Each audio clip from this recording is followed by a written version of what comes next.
everybody. It is Wednesday night, and you know what that means. It is time for the greatest wrestling show on the internet. Wrestling is Silly. Joining me at the commentary table this week's Taz to my Excalibur from the Waffly Bollocks podcast. It is the one and only Wrassletrash. MJ, how are you doing this evening?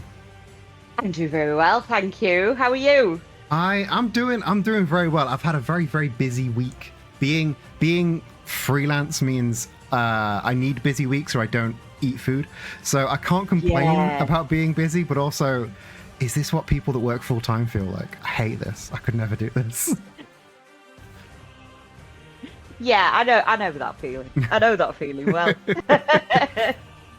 So how has your week been? How has your week away from wrestling been before we dive into an evening of wrestling? Away from wrestling? Well, the thing is, it hasn't really been away from wrestling because I had to catch up with a bunch of stuff that I missed. So you've just been all wrestling all the time. All wrestling all the time. It never stops.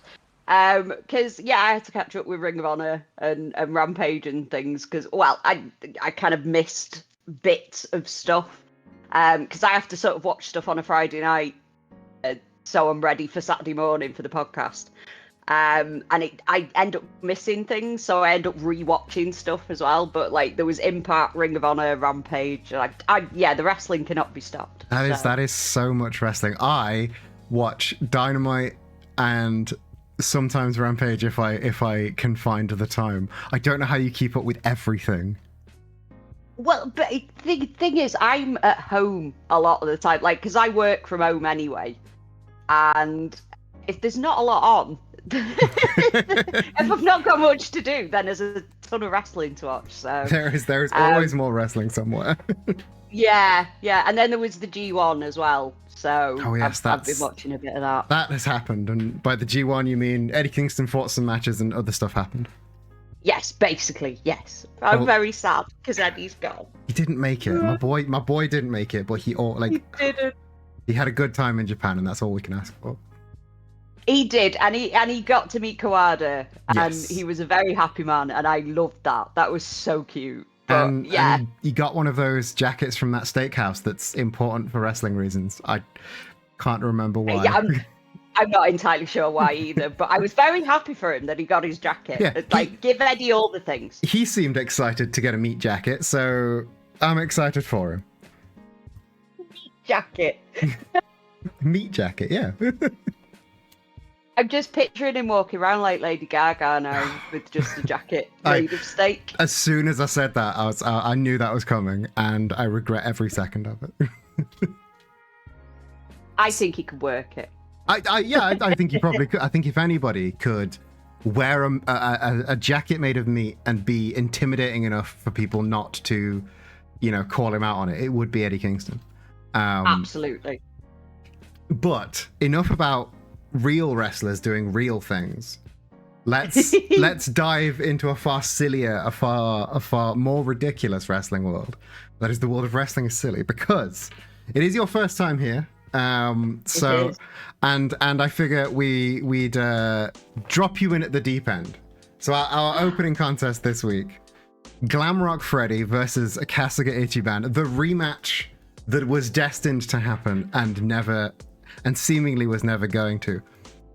But the last couple of weeks, Glamrock Freddy has found a few new friends. Ichiban is indeed number one. Glamrock Freddy's found himself a few new friends in the form of the Union after that absolute banger of a tag match he had with Abraham Lincoln. Karl Marx has sort of sidled in and gone, hey, you fancy seasoning me into production with us? And somehow being around Karl Marx for 2 weeks has made Glamrock Freddy a nicer guy. And now he wants that rematch with Ichiban.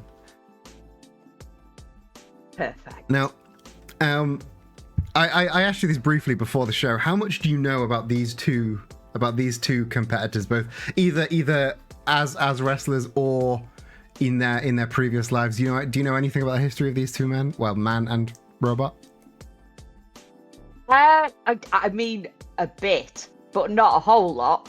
But I'm gonna show my ignorance now, aren't I?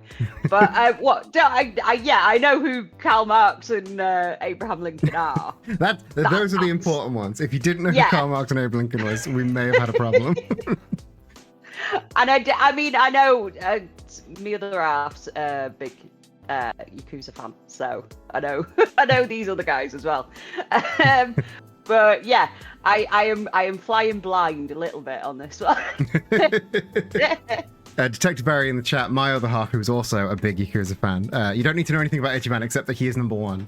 I mean, we'll see. We'll see if he is actually number one once the bell rings. And he's going up against an actual robot. And that's kind of gonna. You'd think you'd be going in on the back foot there.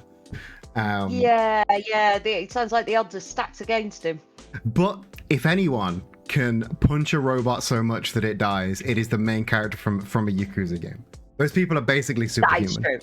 That is true.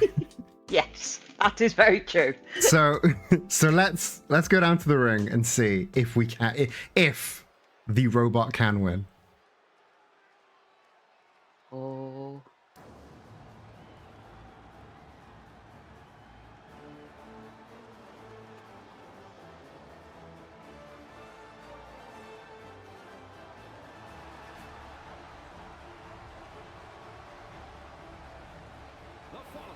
Is scheduled for one fall, making his way to the ring, representing the Union from New Jersey, weighing in at 335 pounds, Glamrock Freddy.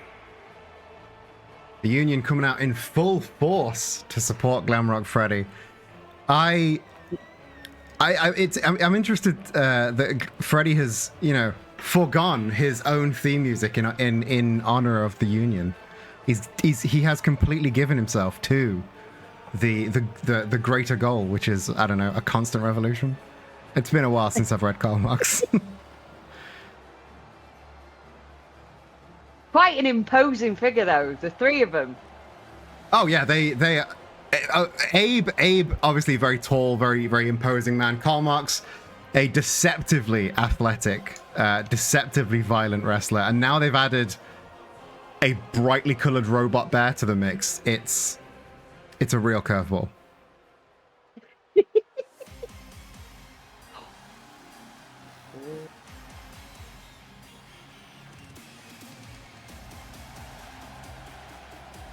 his opponent, accompanied by Kiryu Kazuma, representing Fight Just Friends from Tokyo, Japan, weighing in at 269 pounds, Kasuga Ichiban.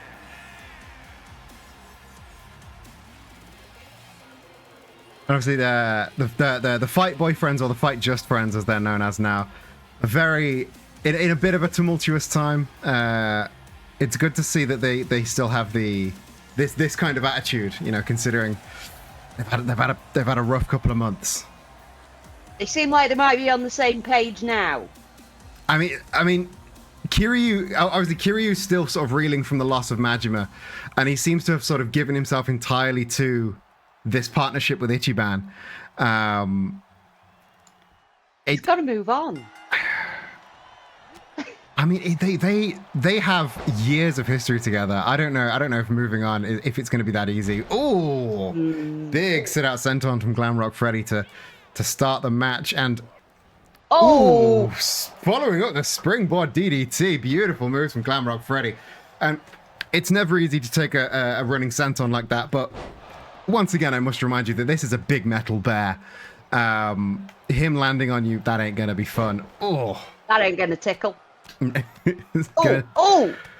And now just really beating on that knee. Ichiban obviously learning from Kiryu. There's a lot of knee strikes in his game, so neutralizing that knee, it's an intelligent move from an artificially intelligent move, one might say. But Ichiban returning fire with a vicious armbar. Oh. And now. Oh, that was a bit vicious.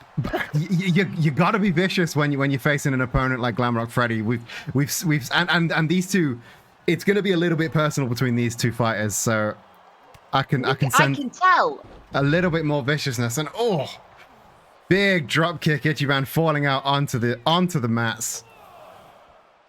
Kiryu though trying to direct traffic. Karl Marx looking like he was about to intervene there, but He was thinking about it.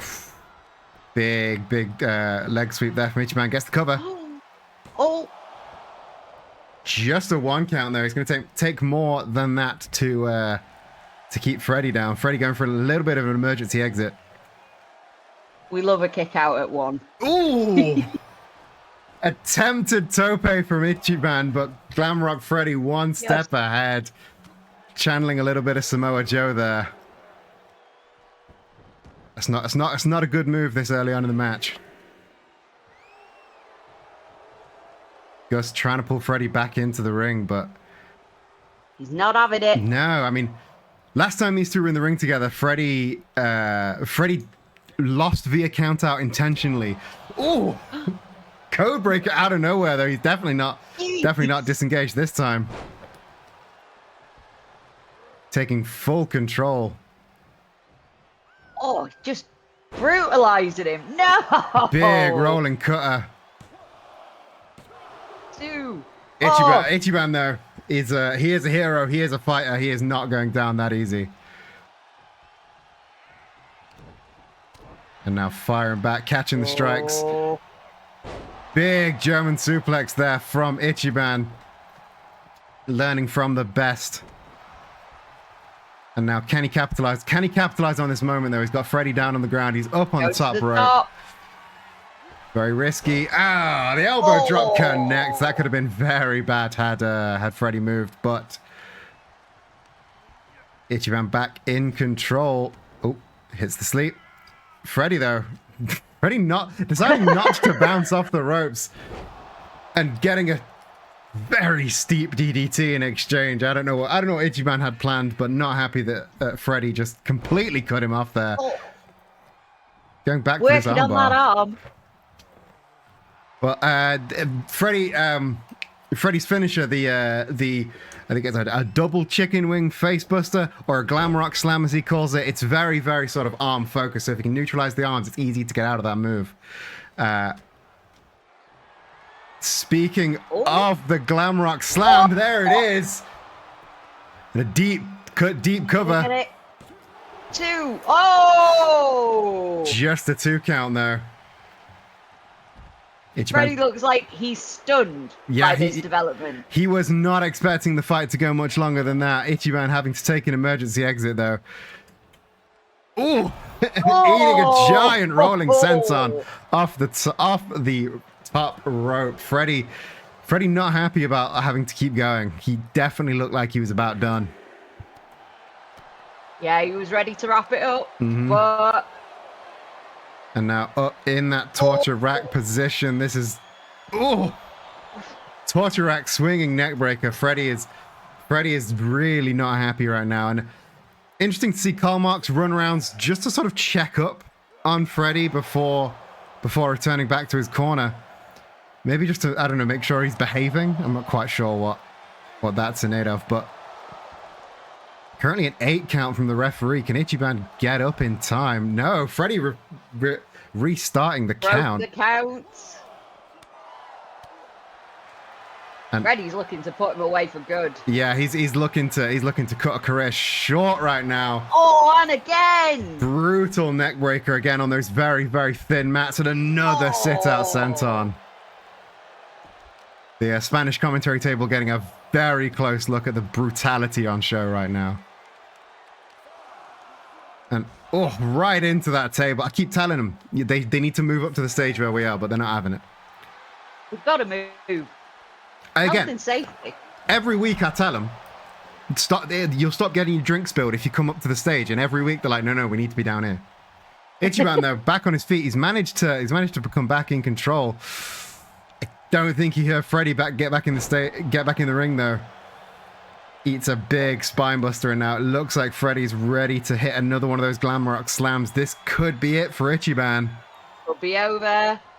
No, standing switch from Ichiban. Oh! Beautiful reversal there. Ichiban not going down. The rising knee strike gets the cover. Beautiful knee. And Oh! Ichiban gets the win, and I think we saw something that the referee didn't quite spot, because it looked to me like Freddy had his hand on the rope. He did, didn't he? I thought that. But I suppose if the ref didn't see it, yeah. it didn't happen. Them's the rules. Here at Wrestling is Silly, and generally in the wrestling world, if the ref didn't see, then it didn't happen. I mean, I'm happy that Ichiban got the win. I'm always on Team Ichiban, but it did look like he had his hand on the ropes there. It did. There may be some controversy coming from that later. Maybe bit of a controversial win there from Ichiban. This is definitely not the end of this story, though. These two competitors, Freddy clearly not going down without a fight, but very, very good effort from both competitors there. I can see the tutelage of Kiryu really shining through in that match with Ichiban. Really tenacious fighter. All that assault on the outside, and he still managed to come back and get that win. I'm amazed. I'm amazed he pulled it back. Mm-hmm. I'm very impressed. Those sort of last minute turnarounds. Ichiban, he thrives in that atmosphere. He always, like, as he says himself, he likes his opponent to get some hits in. It makes him feel like more of a hero. So maybe that was the plan all along, but just lull him into a false sense of security and then take him down. Yeah, I don't know if he's thought that far ahead, or if he just wants to feel more like a hero. He's a simple man with a simple mind. But either way, it got him the win, if controversially. Moving on to our next match, we are going to the women's division right now. Relatively new is the women's division here at Wrestling is Silly, so it's still every week introducing brand new fighters to this division, and this week is no exception.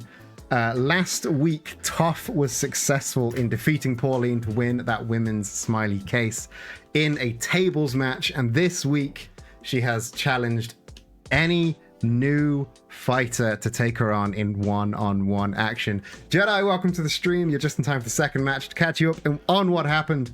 Ichiban versus Glamrock Freddy, with a very controversial win for Ichiban. Glamrock Freddy most definitely had his hand on that rope, but Gus didn't see it, so he continued to count. Now you're all caught up. I'm sure you can have something to say about that later. Yeah, he's somebody's going to be real mad. Not over. Mm-hmm. I do not envy anybody who is passing the union backstage right now. No. There may be a backstage brawl. Oh. We don't know. I hope not.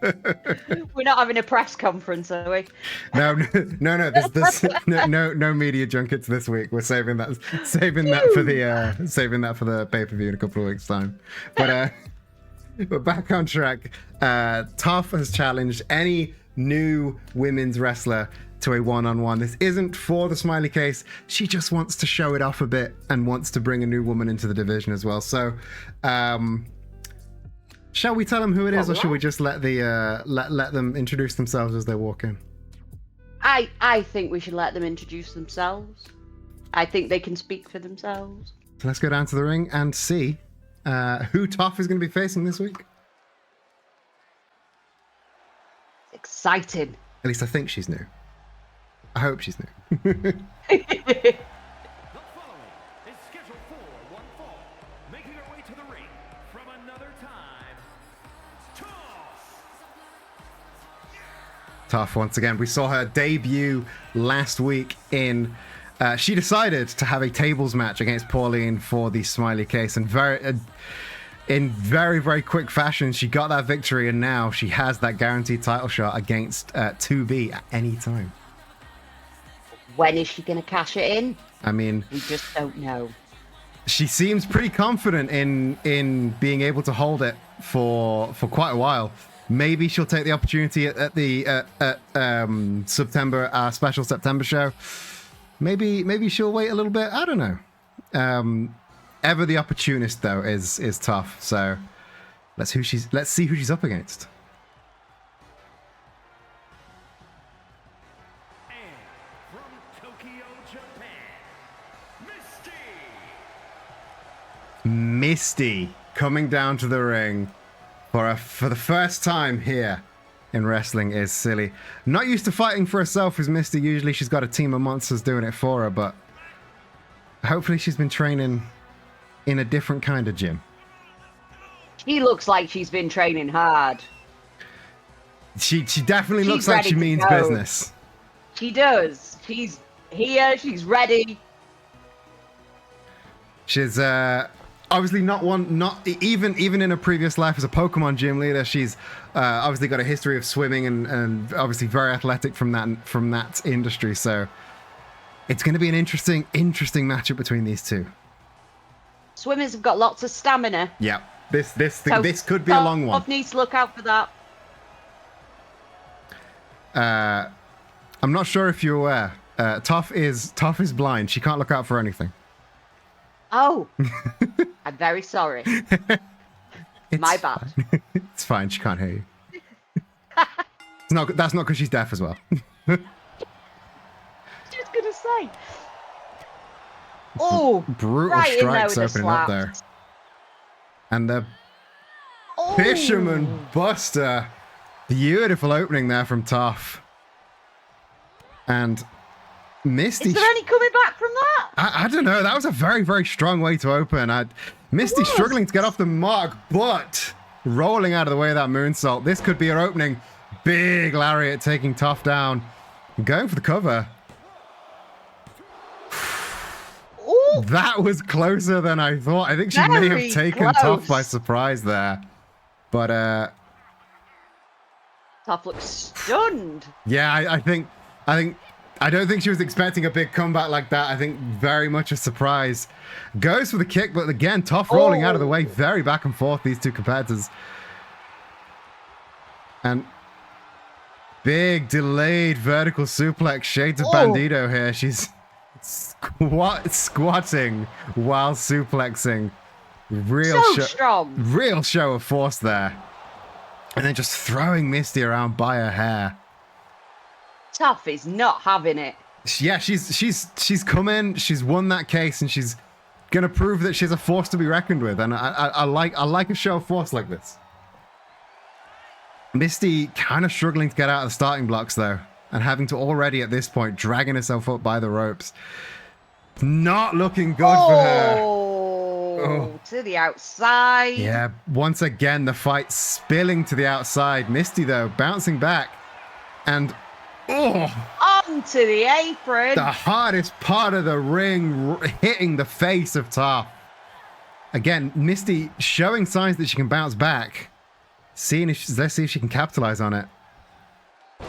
Forcing Toph down to the ground. Misty's a fighter. She's on the comeback trail. Oh, hits the pump kick. Toph going down to the floor. Oof. And now Toph crawling to the corner to try and... Not quite sure what was hit with there from Misty there, because I think it was a Bronco Buster.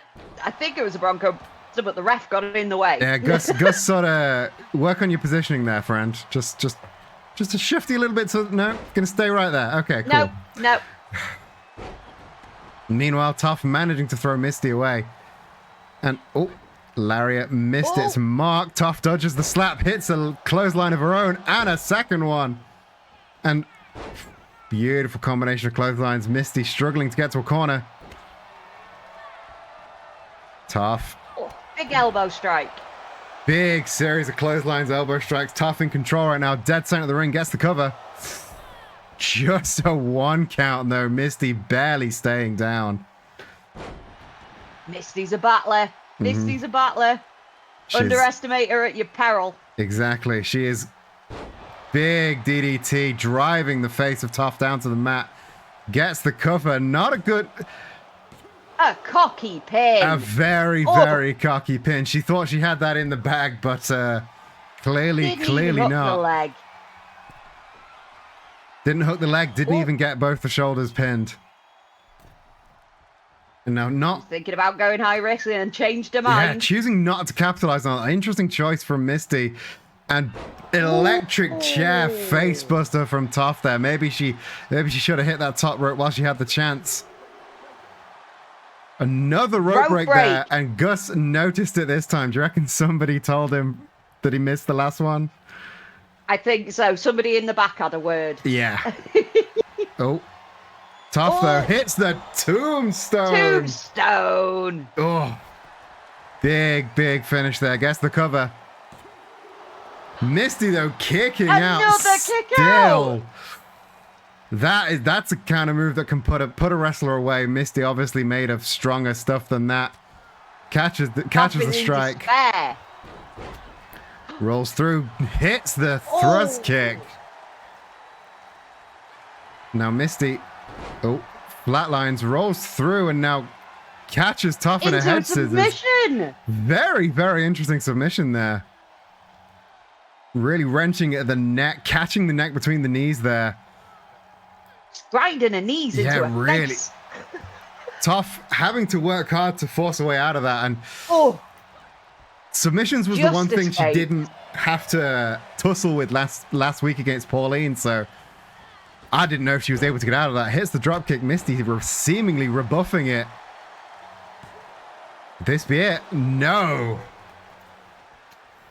Saying Misty was struggling to get into this match, she's dominating right now. Toph in a very dangerous position. I think she's found a flow. I think both competitors finding their flow right now, but it's ground type versus water type, and I don't know enough about Pokemon to know who wins in that one. Split leg splash though. I think in Pokemon, I think the water type wins, but right now we're seeing that wrestling clearly is not Pokemon. Misty struggling to get to her feet. Hole in the corner. Yeah. Oh, back into the electric chair. Hits the facebuster once again. That's got to be it for Misty, right? There's no coming back from that. But it has to be. Toph disagrees though. Onto the back. Oh, gory special rolling through into a brutal submission hold. You're gonna tap. Misty almost instantly tapping out of that. What a move. I don't even know what to call that. That was a brutal submission there from Toph. It looked nasty. Whatever it was nasty. Yeah, so hitting that gory special and then sort of yanking the arms back through the legs. Real innovator of submissions here. She came in with a tables match, and I thought she might just be a bit of a, just a bit of a gimmick, but she's shown that she can go toe to toe. You can hang. Yeah. You can hang. So I'm all the more confident now that she's got that smiley case to be better watch where Toph is, because that women's title, maybe it's not as secure around her waist as we all thought. Maybe not. It's and that's not even factoring in, of course, Bayonetta is she thinks she deserves that title. So not only is she chasing 2B, but now we've seen that Toph, the women's division is heating up right now. And this isn't I was going to say, and it's nice to see. It is nice to see a wrestling company where the women's division is hot. I was going to say, we're not even done with the women's division. We have 2 more women's division matches for you this evening. So we are firing on all cylinders over in the women's division. But let's return to the men's. I don't think people are paying enough attention to men's wrestling, so let's return to the men's division for now. Just for a moment. Just for a minute. Because I'm not sure if you guys remember last week, after Bowser Jr. had his sadly losing effort last week, He-Man came out on stage. Just a little bit of a show of respect to Bowser Jr. Obviously, Bowser Jr. quite new to wrestling is silly and has been on a bit of a tear, has really, really captured the hearts of the audience. And He-Man, of course, our Twitch.tv champion, always on the lookout for a new contender, for a new rival, and somebody worthy of a title shot. So this week he's not challenged Bowser Jr. to a one-on-one. He is in tag action with Bowser Jr. against Diddy and Donkey Kong. And very interesting matchup, but obviously the Kongs have taken Bowser Jr. under their wing. This is very much He-Man giving Bowser Jr. the best possible shot to impress him. You know, surrounding him with people he can trust.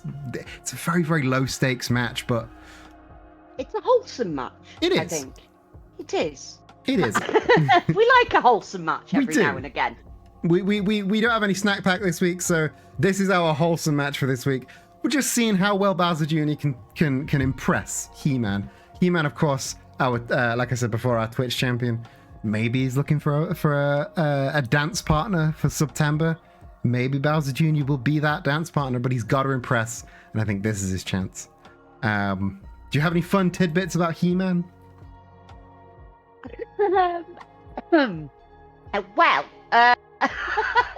what other than I used to be a big fan when I was a kid. It's very nostalgic for me, this.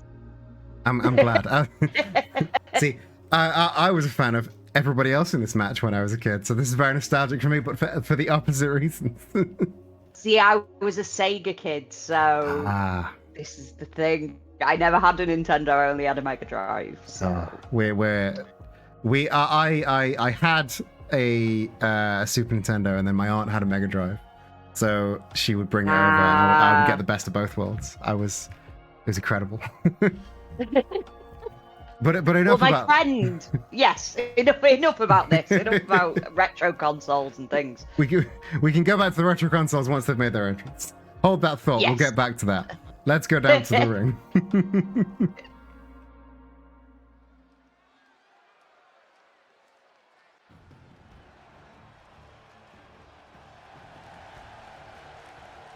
The following contest is a tag team match set for one fall.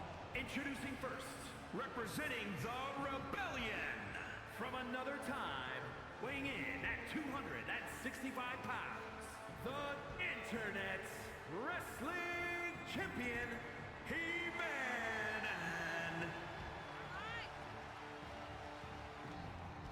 That gaudy purple belt looks so good around He-Man's waist. I was just about to say, I love the colour of that belt, and then you said it was gaudy purple. It's gaudy purple, like brackets positive. That colour was my choice. It's beautiful. It's a beautiful belt. It is a thing of beauty, and it suits him far better than it suited the despicable Mr. M. Red and purple was not a good colour combination. No. And his partner, representing Kong Country from Japan, weighing in at 163 pounds, Bowser Jr. Bowser Jr. looks ready. Oh yeah, he is. He's from day one. He's come in bursting with energy, bursting with enthusiasm, and he is ready to impress tonight.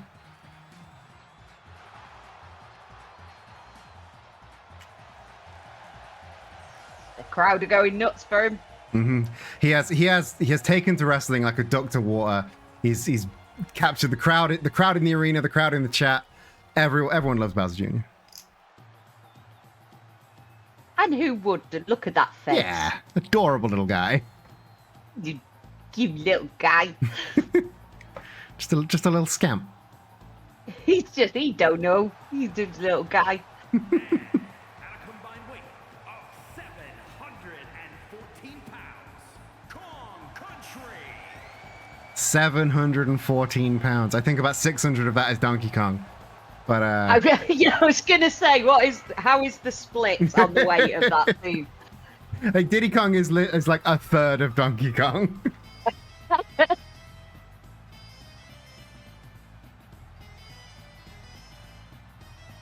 He's a big lad. He is a big big boy. Kong. Hanging around with Diddy Kong only makes him look bigger. Like Big Bill and Brian Cage. Like Big Bill and Lee Moriarty. Diddy Kong and He-Man starting the fight. He-Man just yeeting Diddy Kong across the arena. And now He-Man is used to being the biggest man in the ring. I'm very interested to see him go toe to toe with Donkey Kong. Because ever since splitting off from the Empire and Superman, he's not used to fighting bigger dudes. So I know this is mostly interesting to see how they match up. Yeah, this is mostly a Bowser Jr. sort of match, but I want to see those two. Speaking of Bowser Jr. springing over the top rope with that cutter right in front of the ref's face. Very, very interesting. Gus is Gus is on having one a time, tonight. isn't he? I mean, maybe he's a little bit distracted for reasons that will come clear later.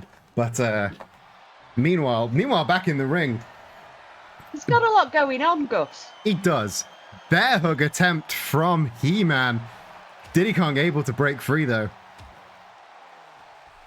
I mean, Gus has been in turmoil since he started wrestling as Silly. He was very briefly, as we all know, a thrall of Slenderman, and now, well, he's got stuff going on. We'll get to that later.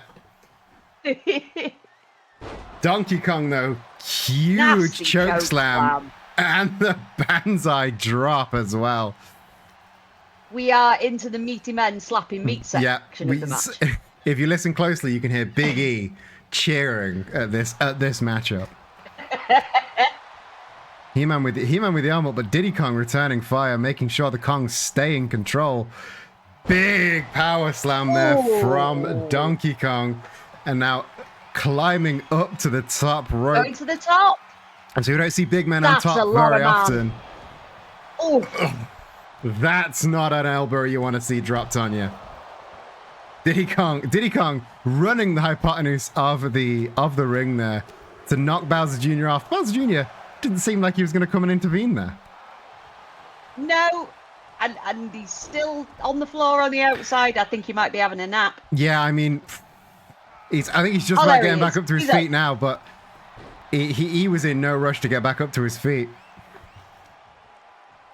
Donkey Kong, I think, was looking for a tag there, but He-Man not giving him one, punching him into the corner. And Diddy Kong not even trying to tag at this point. Just no, Diddy Kong could be getting that blind tag, but I'm not sure Diddy Kong wants to share a ring with He-Man either. He-Man getting the tag now. It is Bowser Jr.'s time to shine with a huge jumping Hurricane Rana.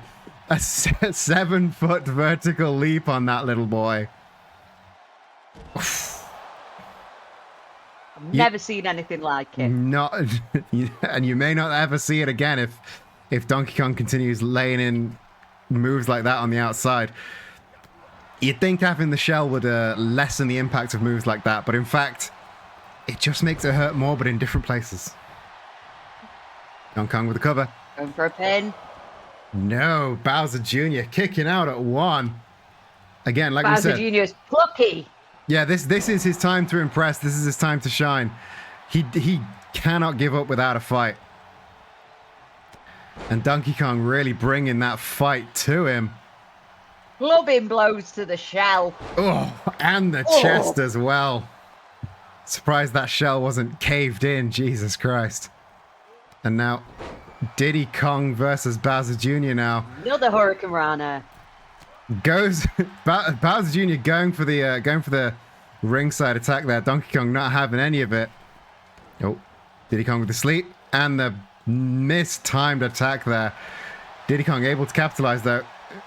Hits the short arm clothesline, turning Bowser Jr. inside out. And now trying to bring Bowser Jr. over to the Kong's corner. Bowser Jr. managing to beat his way out of it, and the standing Spanish fly. Beautiful athleticism here from Bowser Jr. And now I was gonna say I wasn't sure how much more punishment Bowser Jr. could take, but apparently plenty more. Yeah, I think he found himself a power up because he was he found a reserve tank of energy somewhere. Fortunately, he was able to get that tag though, because I think That Spanish Fly may have been a last ditch, and now he definitely needs a rest. Diddy Kong with the trip. And now just a single stomp before tagging in the big guy. It rocked He-Man. And oh, He-Man being thrown to the outside by Donkey Kong. Donkey Kong, this was supposed to be a fun, low-stakes match, and DK seems a little bit more into... Oh! Powerbomb He-Man right on the apron. He seems salty. He seems salty about something. He's maybe he's I don't know, perceiving He-Man as trying to steal Bowser Jr. away from him. But whatever's up with him, he's definitely taking this kind of personal. He wants to hurt He-Man. Yeah, He-Man, though, with a huge cutter out of nowhere. I think we're up to an 8 count here. One of these men's got to get back in the ring pretty soon. Come on, lads, get it back in the clubs ring. to the back. He-Man getting his way back into the ring. Is he going to reset that count? Makes the tag. Donkey Kong just able to get back in time. Interrupts the super kick. Huge power bomb from Donkey Kong. Not sure that tag was a wise idea. No. Bowser Jr. Bowser Jr.'s not been in this industry long enough to deal with men like Donkey Kong. Huge shoulder tackle. Thought he was going to fly over the top rope there, but Bowser Jr. manages to kick out, though. The tenacious little bastard's still going. And now DK, maybe as an act of mercy, tagging out to Diddy Kong. Somebody far more Bowser Jr.'s speed. Oh, beautiful shotgun dropkick. Beautiful.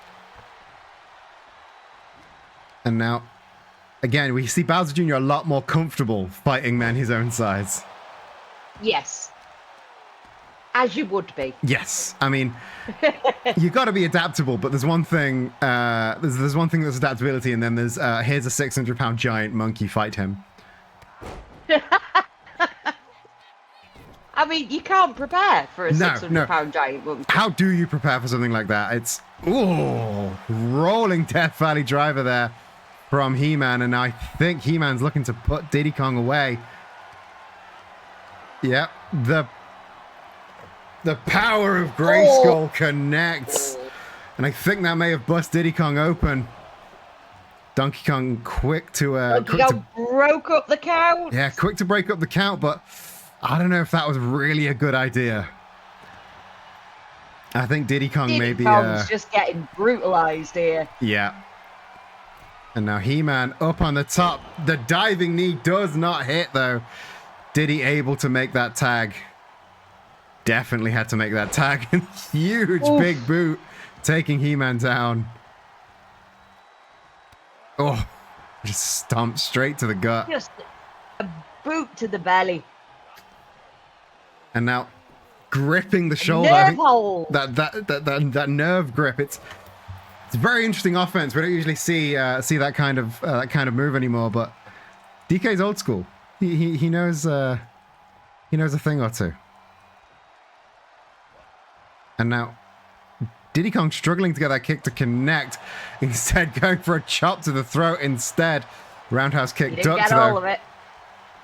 And a beautiful butterfly suplex there from He-Man, who definitely needs to go and make that tag. And now, once again, these two smaller contenders going pretty closely toe to toe. Speaking of, toe and ankle hold from Diddy Kong. Beautiful combination there. And Might be looking at a knee injury. Yeah, he was hobbling a bit on that leg, and another huge boot taking Bowser Jr. down. Getting the hot tag, though. Two big men in action again. I think Donkey Kong he's got to be in his bonnet about something. He's looking to brutalize these boys. Yeah, Donkey Kong, I don't think Donkey Kong's taking too nicely to He-Man's presence here. Like, he thought Kong Country had a good dynamic, and maybe he thinks He-Man is ruining it, but I don't know. All he wants is what's best for Bowser Jr. Diddy Kong with the... As we all do. Yeah. As we all do. And I mean, if He-Man's willing to offer Bowser Jr. a title shot, then I don't know why Donkey Kong's getting in the way of that. And now, jealousy, maybe. Maybe it is jealousy. Maybe it's jealousy. Diddy Kong really... He should be in that title picture. Maybe you're right. Maybe that's what this is. I mean, Donkey Kong deciding this isn't just a proving ground for Bowser, but for him as well. And now, big suplex there. Long way down when it's a guy like that. Going for the end. Yeah, he's whatever he's got in store. I think he thinks it's about time to close up shop. He-Man though has other plans. Oh, misfire there with the shoulder. Another huge suplex into the corner. Huge release suplex. Doesn't seem to have slowed He-Man down though. He-Man goes over to his corner, gets the tag, and once again, Bowser Jr. is faced with a far bigger man. And he hit Canadian Destroyer though. Right out of nowhere. Gets the cover. Might be too close to Diddy Kong though. Just a 2 count, but very, very impressive show of strength to manage to hit a destroyer on a man like Donkey Kong. 600 and something pounds. Yeah, 600 some pounds of monkey forced to do a backflip from a tiny little turtle dragon man. And a huge lariat knocks him down. Diddy's going for the tag. The tag was connected. Bowser Jr. maybe thinking he wants a piece of Diddy Kong instead. Being a stompy boy. Yeah, he's throwing a little bit of a tantrum, I think, now. But returning to the face corner. Tag made. And double shoulder tackles. Knocking all the wind out of Diddy Kong, but he flies back and hits a huge chop block. Nasty chop block. Turning He-Man inside out and upside down. That was surprising burst of energy here from Diddy Kong. Brutal knees to the face. And He-Man struggling to kick out, but managed to get a shoulder up. I think Diddy both... Kong can't believe it. Yeah, I think both the Kongs might be a little bit unhappy with He-Man's presence here. Donkey Kong manhandling He-Man now. Oh, He-Man reversing the whip, but Donkey powering through, and again a huge... another build! No! Huge pounce there. Bowser Jr. though, there to break up that pin. And Donkey Kong Bowser not happy. Jr. prolonging the agony. Donkey Kong very much not happy for Bowser Jr. breaking up that cover there. Just throwing him down. Not better going to the top. Yeah, thought better of it though. Probably a wise move. There's one thing, elbow drop from the top rope, but it's another when it's on the outside. Oh, He-Man managed to slip out the back door, and now just grabbing him by the neck, and huge uppercut taking the big man down. Donkey Kong back up to his feet, I think quicker than He-Man anticipated though. He-Man firing up. Completely shut down though by a single full body strike from Donkey Kong. I mean, how do you even plan to face a 7-foot ape? What is the strategy when a giant monkey runs at you and hits you with his whole body? What can you do? Get out the way, I guess. I mean, I've been training for nearly 3 years now. They haven't taught me that yet. So maybe that's a more advanced tactic, but I don't think there's a strategy for that. Bowser, I hope they will teach you at some point how to get out of the way of a giant monkey. I don't want to be caught in the situation that He-Man's stuck in right now, because he is being torn apart by Kong Country right now. It doesn't look like he's just trying to end this match. It looks like he's trying to end He-Man. Yeah, I think both of these monkeys are not happy with He-Man sort of muscling in on this dynamic, and Bowser Jr. kind of caught in the middle of it all. He's just still trying to impress everyone and keep everyone cordial. Oh, thrust kick from Diddy Kong. Beautiful. I don't know what that was, but it was a beautiful move from Diddy Kong. It looked pretty. Couldn't quite keep He-Man away though.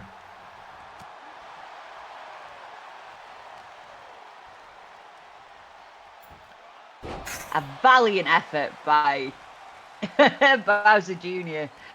He's trying his best, but he's got it.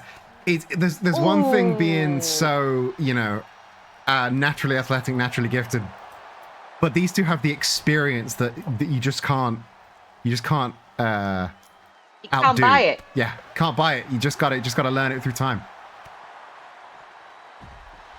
Nasty little kicks there on the outside. Yeah, I mean, once again, this was supposed to be a light-hearted, low-stakes match. I was completely unaware of the I don't know, undercurrent of anger that is in There is Kong a Country. level of animosity, isn't there, that we weren't expecting from this match. I don't think anybody was expecting it. Least of all Bowser Jr. I think he's as surprised as we are. But managing to avoid a tag team offense here from the Kongs, which I don't know, that would have to be it. Series of kicks straight into the chest of Diddy Kong. Oh. And the roundhouse straight to the face, channeling a bit of Bryan Danielson there. But Diddy Kong firing back just as fast. Get him cover. He-Man there to break it up though. Oh, Diddy Kong just had a bit of run around. That was a bit of mustard on that strike from Diddy Kong. There is once again trying to pull Bowser into the corner, but Bowser not having any of it.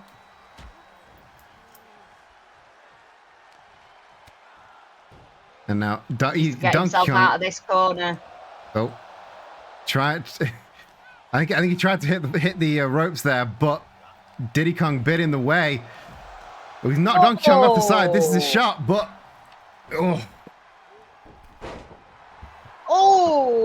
Dragon screw. Yeah. Dragon screw. It looks like a routine reversal, but that can dislocate a knee. There's so much damage that can do. And now, Diddy Kong manages to get the tag around Bowser Jr. I don't think Bowser Jr. is aware of the tag, and now just being forced to the ground. Oh, managing to reverse it. Beautiful reversal there from Bowser Jr. He-Man running in, but he wasn't needed. Oh. Bowser Jr., kind of a technical genius. Yeah, I mean he's been watching his tapes. He's been studying some of the greats. I thought he was all just, you know, flash and excitement and bit of a spot monkey, but he can like you said, bit of a technical mind to him. And then a running shooting star press, because like I said, he's a bit of a spot monkey.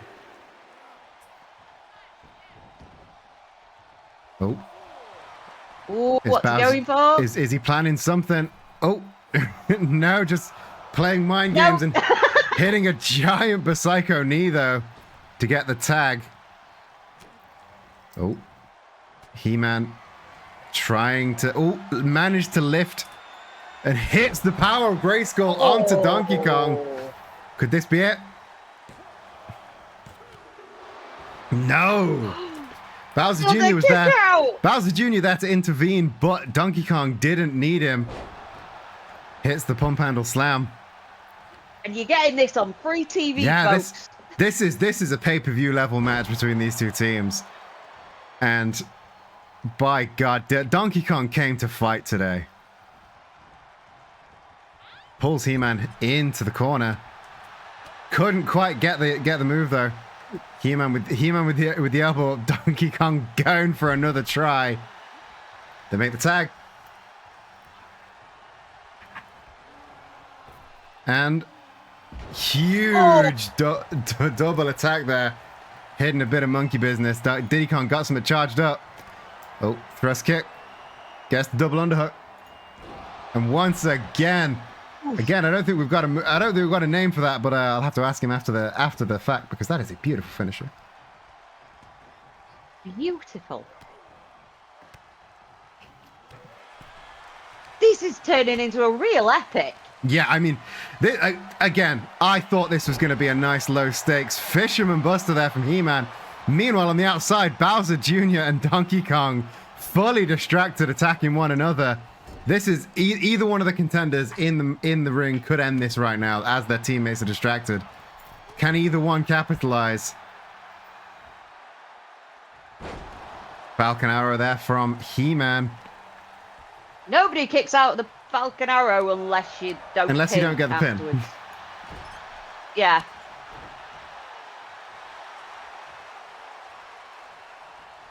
Oh, cannonball senton though, and that's a lot of cannonball to hit you. Shades of Brody King there. Yeah. Oh, and the power of Grayskull on Diddy Kong this time. Gets the cover. Donkey Kong a little bit slow to intervene, but Diddy didn't need it.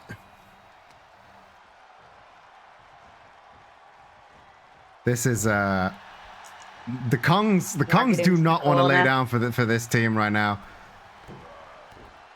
Oh, Bowser Jr. hitting the double axe handle on the arm of Diddy Kong, and the Shining Wizard gets the cover. Broken up again. Again.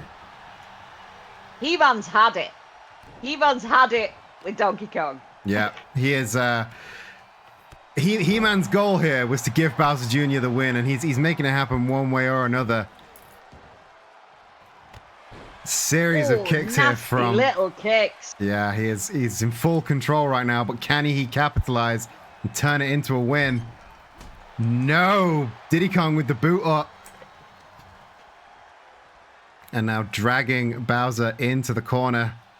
This doesn't look good for Bowser Jr. No, but he gets the elbow up. In trouble. And flattening Diddy Kong. Bowser Jr. is just so plucky. He is. He's never say die attitude. He's always a joy to watch. But I can see why everyone likes him. Mm-hmm. And now deadlift, sit out, powerbomb. He-Man is done fucking around. How much more punishment can Diddy Kong take? That's what I want to know. I mean, these two monkeys, they have a long and storied history of fighting legions of angry crocodiles, plumbers, all sorts. And I mean, clearly they've come prepared.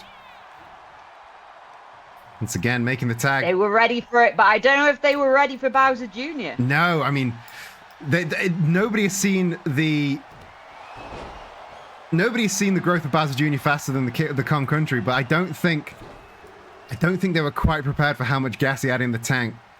That second Koopa kick connecting with Diddy Kong, the only way he kicked out was from Donkey Kong.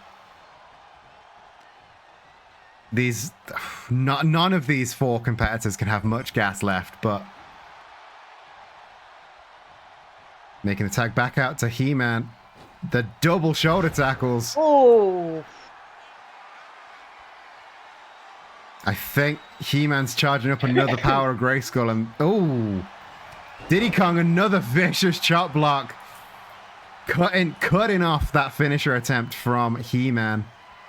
They're just trying to murder He-Man's knees. It's the thrust kick and the arm wrench suplex. Oh! I've been informed he calls that the peanut pop gun. Whatever it is, it's a beautiful move. And once again, Bowser Jr. The men on the outside, I don't think they're aware of how much punishment is going on inside the ring. Maybe they should just let him get the pin. At this point. Yeah, I mean, it's you take the L, but your career can keep going, you know? Yeah. I mean, this has been a brutal war. A And deadlift. you have to wonder how much punishment they can take. Yeah, I mean, deadlift German. Donkey Kong there to... Donkey Kong, not the legal man right now, but eats a giant Hurricane Rana. Meanwhile, on the outside, He-Man throwing Diddy back in while... Ooh, beautiful! Delfino strength. driver there. A real show of force there from Bowser Jr. Diddy trying to knock He-Man off, but He-Man not having any of it. Diddy Kong deciding to bring him in instead of kicking him out. Donkey Kong doesn't look in a good position right now. Diddy Kong hitting that armbar, but He-Man's not the legal man, so he cannot tap out. Bowser Jr. hits the super kick. Just as Donkey Kong gets back to his feet, though. Cover. 2. And Bowser Jr. gets the win. What a battle. What a battle. war. What an absolute war. That was way more personal than I thought any of us thought it was going to be. Holy shit. It wasn't the fluff match we were expecting, was it? No, it was not the light-hearted palate cleanser that I had booked in. Instead, we got an impassioned war. Beautiful match. Yeah, beautiful match, and Bowser Jr. ultimately getting the win, and I think that is what we all wanted, He-Man included. The Kongs, though, I'm not sure if they're going to be happy with how this has come out. They clearly weren't happy going in, so they sure as shit ain't going to be happy going out. No, I don't think that's going to be over, that one. I think we're going to see more from those two teams. Yeah. At some point in the near future. I think Bowser Jr. may have weakened his alliance with Kong Country with that match, especially getting that single strike on Donkey Kong at the end. I think that was a message of do not come in, I am finishing this. And maybe Bowser Jr. has just found himself a new mentor in He-Man, because I'm not sure if the Kongs are going to want him anymore. Oh, But poor little guy. but either way, he's making himself. He's definitely making a name for himself. He's definitely making himself a big deal here at Wrestling Is Silly. And if I was He-Man, I'd be impressed. You know, if the goal, I would be very impressed. If the goal was to impress the Twitch champion, then I would have been. I would have been impressed. He got the win. I would have been impressed. If they fought a war, he got the win. I think He-Man versus Bowser Jr. at September is all but confirmed. I'm excited. It's very, very exciting. And going from one high stakes match to another, our final match of the first half of the show, is for the men's smiley case, currently being held by Pepsi Man. Ooh. Now, Pepsi Man, of course, the rules of the smiley case, you got to defend it every 2 weeks. The person challenging gets to pick a stipulation, and this was supposed to be just a standard one-on-one. Pepsi Man was supposed to take on Gus. Gus has decided to step back in the ring again. But he came to me earlier today and he said, we need to change it. It's not just going to be a one-on-one anymore. It's going to be a triple threat, and it's going to be no DQ. And the third man is going to be Garfield. Now, he did not look happy or what's the opposite of scared? He looked terrified when he told me this. So clearly Garfield has gotten in his head a bit, and I think that we may be able to excuse the decision at the top of the show because of, the man's being terrified by Garfield. I think he's distracted. Yeah. I think he's very distracted. I mean, if you had Garfield breathing down your neck, you'd be a bit distracted too. I mean, Garfield. He does. Yeah, he kind of looks like an eldritch abomination, doesn't he? And I mean, he's up until now, Garfield has been a little bit sort of aimless, but he seems to have decided that his brief time with the smiley case wasn't enough time, and he wants it back. Last time the smiley case was in Wrestling is Silly, he mercilessly attacked both Colonel Sanders and Pepsi Man during the end of that match. So maybe he wants it back. Maybe he wants a shot at that title. But either way, he's a wild card. He's the very definition of a wild card. Either way, he has made himself known, and he wants that smiley case. So your mid-main event, the final match of the first half of the show, a triple threat, no DQ, Pepsi Man, Gus, Garfield. It's gonna be a very, very aggressive match, and we've just seen a very, very aggressive match, so God knows how this is gonna follow up from that. But I'm exhausted, I'm telling you. Do you have any predictions for this match? I think maybe Garfield might bite somebody's face off.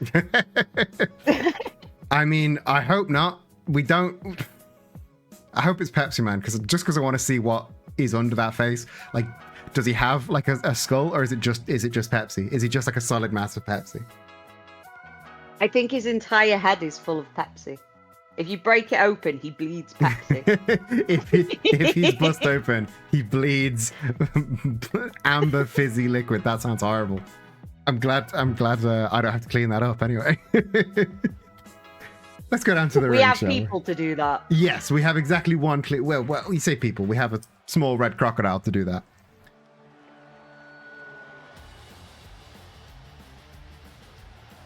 The following contest is a triple threat Extreme Rules match and is for the Smiley Case. Making his way to the ring from Yonkers, New York, weighing in at 170 pounds, the Lawman. Gus, very no nonsense, making his way to the ring. Gus is from Yonkers, he'll be fine. I only know one other guy from Yonkers, and it is Eddie Kingston. So if they're all like that, he's going to be fine. Faker, I think you're the fake hedgehog around here. Do you think Slenderman incident left him with permanent damage? Maybe. Representing the Snack Pack from Yemen, weighing in at 275 pounds, Pepsi Man. I think being a thrall of Slenderman would leave anyone with some permanent damage. So Gus has never quite been the same since that whole thing. But he looked nervous on the way in, but then he got his confidence. Yeah, I believe in you, Gus. Are we all Team Gus now? Yes. You know, Pepsi Man, the holder of the case, didn't think to bring it with him. Somebody's rather confident that he's going to walk out with it. Well, if he doesn't, he's going to have to go in the back and bring it out. Yeah, which That's will going to be go down well. very embarrassing.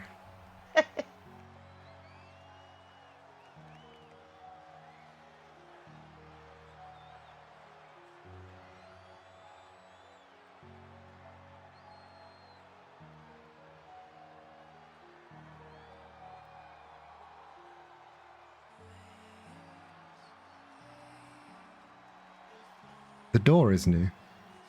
He didn't have a door last time he was here. Very atmospheric.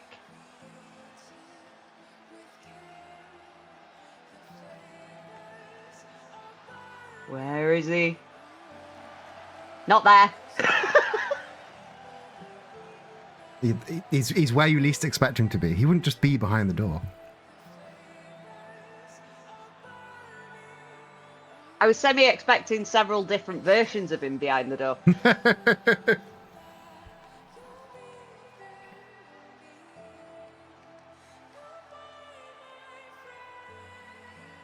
One of the more extra entrances. He takes his time. He likes to soak in the atmosphere. He likes people to know he's here. Archiverse, welcome to the show. You're just in time for our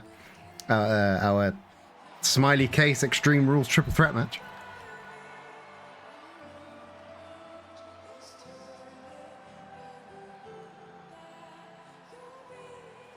He's all business. I mean, he's in the business of something, but I don't know if it's I don't know if it's the same old business that everyone else is. Rumor has it that the soul of John Arbuckle is in that lamp. It's never been confirmed one way or another, but it's got to be a reason he keeps carrying it around. That might be an episode of Dark Side of the Ring a couple of years' time. Yeah, the story of Garfield's lamp.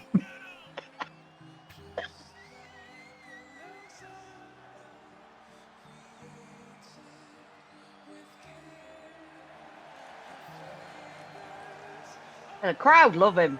Crowd love Garfield. Mm-hmm. The crowd, they've bought into whatever it is he's got to give. I don't think they know what his plan is, but they're very interested in it. Sometimes a bit of intrigue is all you need. Yeah, he's very much captured the attention of the audience. Does he know what his plan? I don't know if he knows what his plan is. I think for the first time he may actually have a plan. He's attacked Colonel Sanders. He's attacked Pepsi Man. I think Garfield is hungry, and I don't want to get between him and food. You know. I think he's not just hungry. He's hangry. Yeah. Oh, he's always hangry. And now the match begins. We have special referee, twin brother of Gus, Russ. Don't worry, not the same person, I promise. Pepsi Man going straight for Gus there. Yeah. I mean, with the nature of a triple threat match, Pepsi Man knows he has to only has to pin one of these men to be victorious. So you'd pick Gus over Garfield. But of course. Garfield not having any of it though. Every time he gets the opportunity, he interrupts. Side suplex there onto Gus attempting the lariat. It took 2 tries to get that down, but beautiful tornado spinning neckbreaker there from Pepsi Man into the kitchen sink by Garfield though. Garfield cutting Pepsi Man off every single time. And now the fight, of course, spills out to the outside. I think Garfield is determined to leave here with the smiley case. Mm-hmm. Going for the steps. Steel steps running straight to the face of Pepsi Man. Again, Gus trying to intervene, but he seemingly... Gus is just a pawn in Garfield's game right now.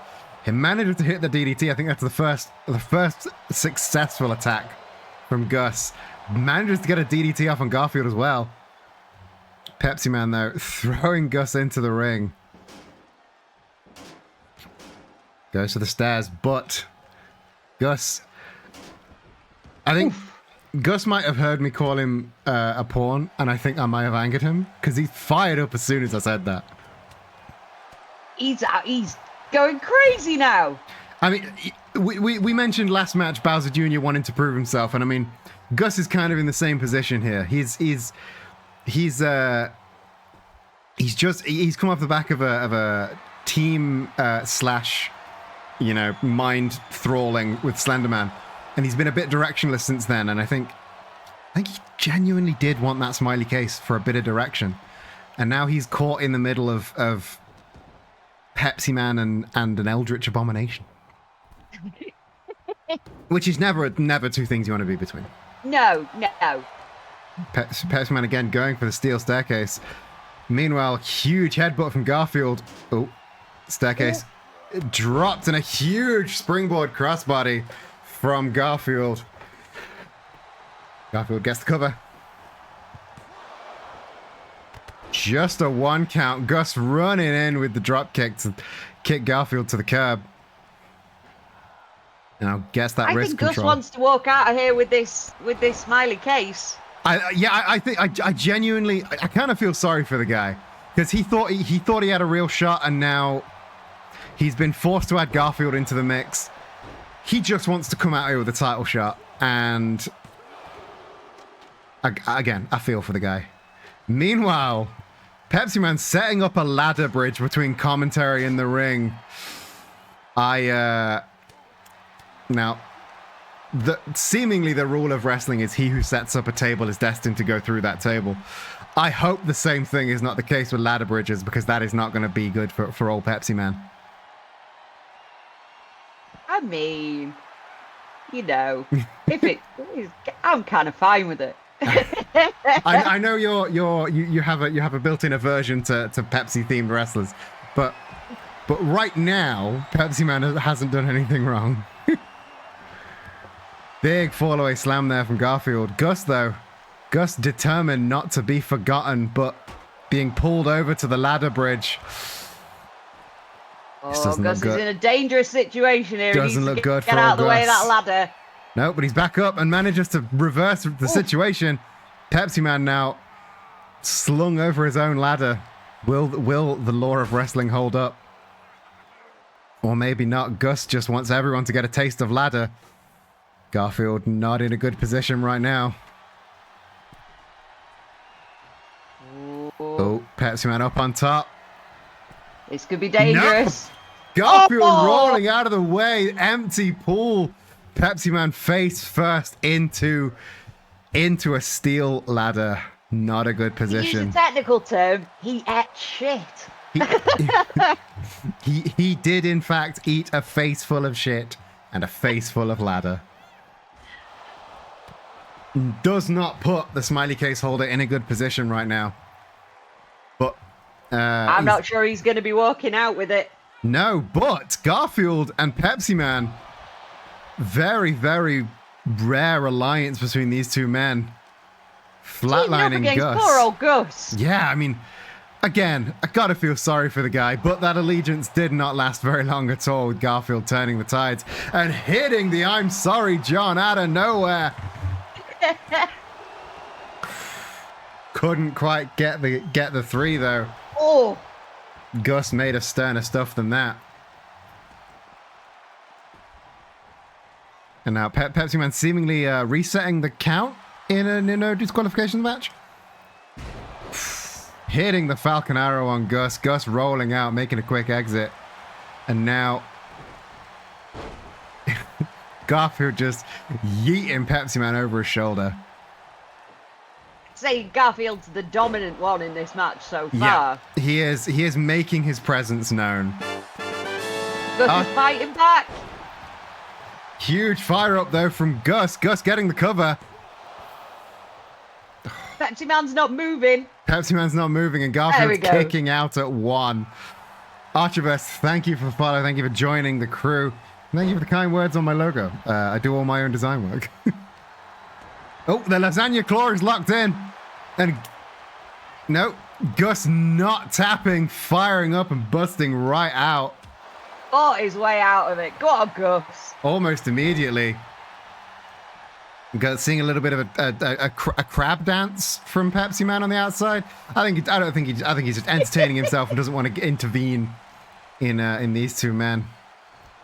Well, at least he didn't start making snow angels. Yes, that's something. Gus having to make an emergency exit after that. I'm not quite sure what it was, but it did not look good. Oh, faint clothesline there from Garfield. Just a 2 count. Very nearly lost the smiley case there. He's determined to keep it though, for better or for worse.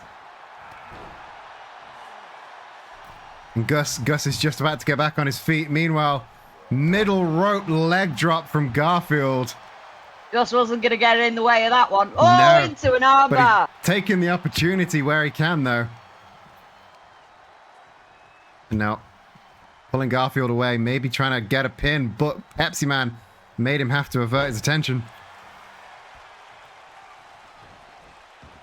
Garfield is in a very precarious position by that ladder bridge. Oh, sharpshooter attempt from Gus. Pepsi Man won't be happy with that. No, not happy at all, but very, very quickly reversed by Garfield, who appears to have just snapped Gus's neck. Can somebody get a doctor out here? Did he legit get a medic? Yeah. We're gonna need another Gus. Oh no, he's back on his feet, don't worry. He recovered from neck snapping, it's fine. Oh, in the ring though. Big STO there from Garfield. planting Pepsi Man down into the ground, but Gus throwing him onto that ladder bridge and getting the cover. And Gus gets the win. Wow. What an upset. What a curveball. He can't believe it. Look at him. I don't think any of us can believe what just happened. That was a feel-good moment for all of us. What a man. What a beast. I knew you could do it, Gus. Yeah. What an absolute star. Your new smiley case holder, Gus the Lawman. What a way to end the first half of the show. Beautiful stuff. Way to bounce back. He got his opportunity nearly stolen from him by Garfield. Got his neck snapped by the very same Garfield, and then ended the match by throwing him out onto that ladder bridge, getting that cover, and he's left with the smiley case. What a feel-good story. I'm proud of him. I'm so proud of Gus. I'm over the moon for the guy. and what a place to end the first half of the show. We are going to go for a very, very brief 2-minute break. So while we're gone, please, empty your bladders, fill your glasses, take your dog out for a very quick walk if you need to. Go for a smoke, go for a vape, whatever you need to do. But in the meantime, who is that Pokemon? Who's that Pokemon?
Hello, everybody. Welcome back to Wrestling is Silly. We are joined by the wonderful MJ from the Waffly Bollocks podcast.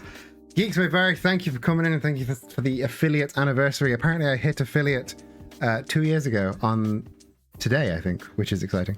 Ooh, happy anniversary. Thank you. I might do a big special stream for it in a couple of weeks or so, but it kind of caught me by surprise, I will admit. Thank you for joining us here. As usual, we're going to take a moment here to do all of the horrible, awkward plugging. if you like this show and you want to help out the show, you can do that in several ways. The easiest way is to tell friends to watch the show. This is a really, really hard show to pitch to people because it's like, it's wrestling. I'm playing a game, but I'm not playing a game, and it's wrestling, but it's not real. But wrestling isn't real anyway. What are you talking about? And there's He-Man and Toph from Avatar is involved, and but if you recommend this stream to your friend, they will watch it, and that is the easiest way to support this show. If also you could do that with all of the Twitch things, with the follows and the subscribes and the gifting of subs, that always helps, of course. You can also go to our Ko-fi page, which if you go !Ko-fi, that will give you a link to ko-fi.com/wrestlingissilly, where you can become a monthly member. We have perks ranging from £2 to £20 a month. I would like to give a big shout out to Ayakara, our current £20 a month donor. You can get perks ranging from special roles in the Discord, discounts in the merch shop, all the way up to being on the show and escorting out your favorite wrestler. Also over there on the Ko-fi page, you can find not only Wrestling is Silly merch, including Springfield Sports Center, Deity Dogs, and Fight Boyfriend shirts, but also a quickly growing range of generic stupid wrestling t-shirts that I thought would be funny to sell, including a rainbow barbed wire deathmatch wrestling shirt, a caution hardest part a caution hardest part of the ring shirt that I really love, and brand new this week, if you are both a fan of Bobby Lashley and also trans, this one is made exclusively for you. It is the HRT business. You can find all of that and more at ko-fi.com/wrestlingissilly. Fight Boyfriends is outdated merch now. For now, you never know. Love might prosper. They may come back together. We could have a big reunion. Yeah. What is wrestling if not just teams breaking up and having big reunions all over again? Exactly. It's all part of the fun.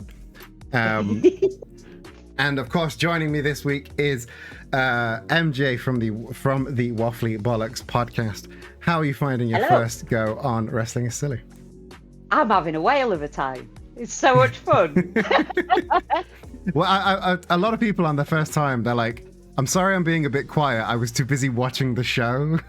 Like, yeah, that's the thing. Yeah, you do get transfixed watching it. Like, a couple of times I was like, oh shit, I should say something now, shouldn't I? Oh shit, I'm on commentary, fuck. But I'm glad to have you here. I think we're getting there. You're falling into the color commentary role quite well, which is it's always good to see a natural discovering a talent you didn't know you had, wrestling commentary, but only if it's really stupid wrestling.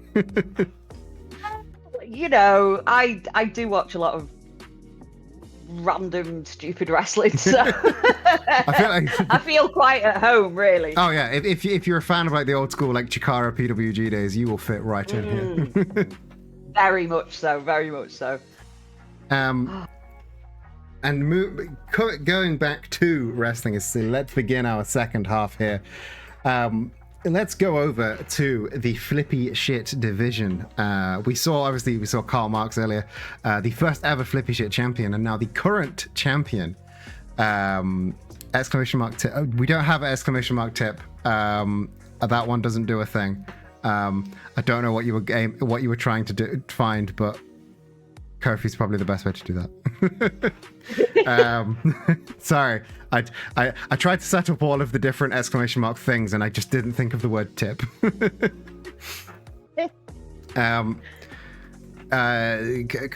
Ko-fi without a dash, because I didn't think anyone would write the dash. I'm good at this, don't worry. Anyway, flippy shit division, let's go. Current flippy shit division champion, the Joker, had that big four-way match to decide a number one contender, which was won by the one and only Darth Maul, who is right now trying to find sort of prove himself, get out every week. He's taking a bit of a break from the wrestling scene, so he's trying to trying to shake off that ring rust as quick as he can before the big title match at September, which is coming up in a few weeks. How many weeks? 1, 2, 3, 4 weeks time. I can count. And this week, he is going one-on-one with the Webmaster. Webmaster, of course. Tip and Kofi are both on the list. My list is outdated, okay? I forgot to update my list. You're making me look real bad right now. I swear I'm usually more organized than this. They say lying. So the Webmaster, of course, trying to bounce back after the fall of the Empire, not trying to turn face again, just sort of leaning into the being a bad guy. Darth Maul, strangely enough, being a good guy. Interesting to see his sort of about face here. What do you know about these two? Yeah, what do you know about these two competitors? Can you share some light? Do you have any fun gossip about these two? Well, no. Oh, I thought there was going to be a big juicy goss there, but alas. Shall we? You just think of something, then just go blank completely. That's what happened. Tell you what, let's. This link has been an absolute disaster. Let's go down to the ring and before one of us dies.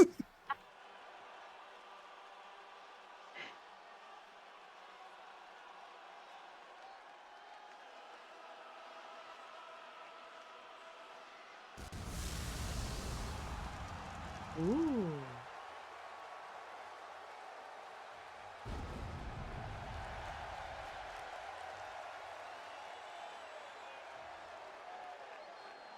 He likes to go big, does Darth Maul?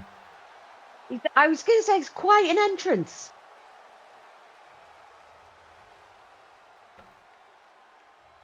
The following contest is scheduled for one fall, making his way to the ring from the past, weighing in at 215 pounds, Darth Maul!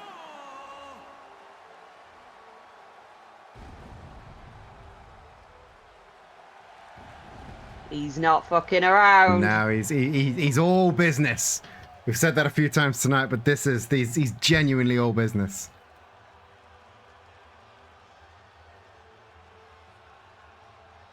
Such an imposing man as well. For saying he's on the shorter side, he knows how to cut an imposing figure. He looks a lot taller than he is. I think it's his new robot legs. They've added a couple of inches. I could do with some of them myself. Nice set of robot knees. I mean, I'm pretty sure there's a few people on the roster that could give you robot knees, but I wouldn't trust them if they offered. No, I'm thinking maybe go to a proper doctor for the robot knees. Yeah. Doctor or a mechanic, one of the two, maybe both. I think it might take both. Yeah.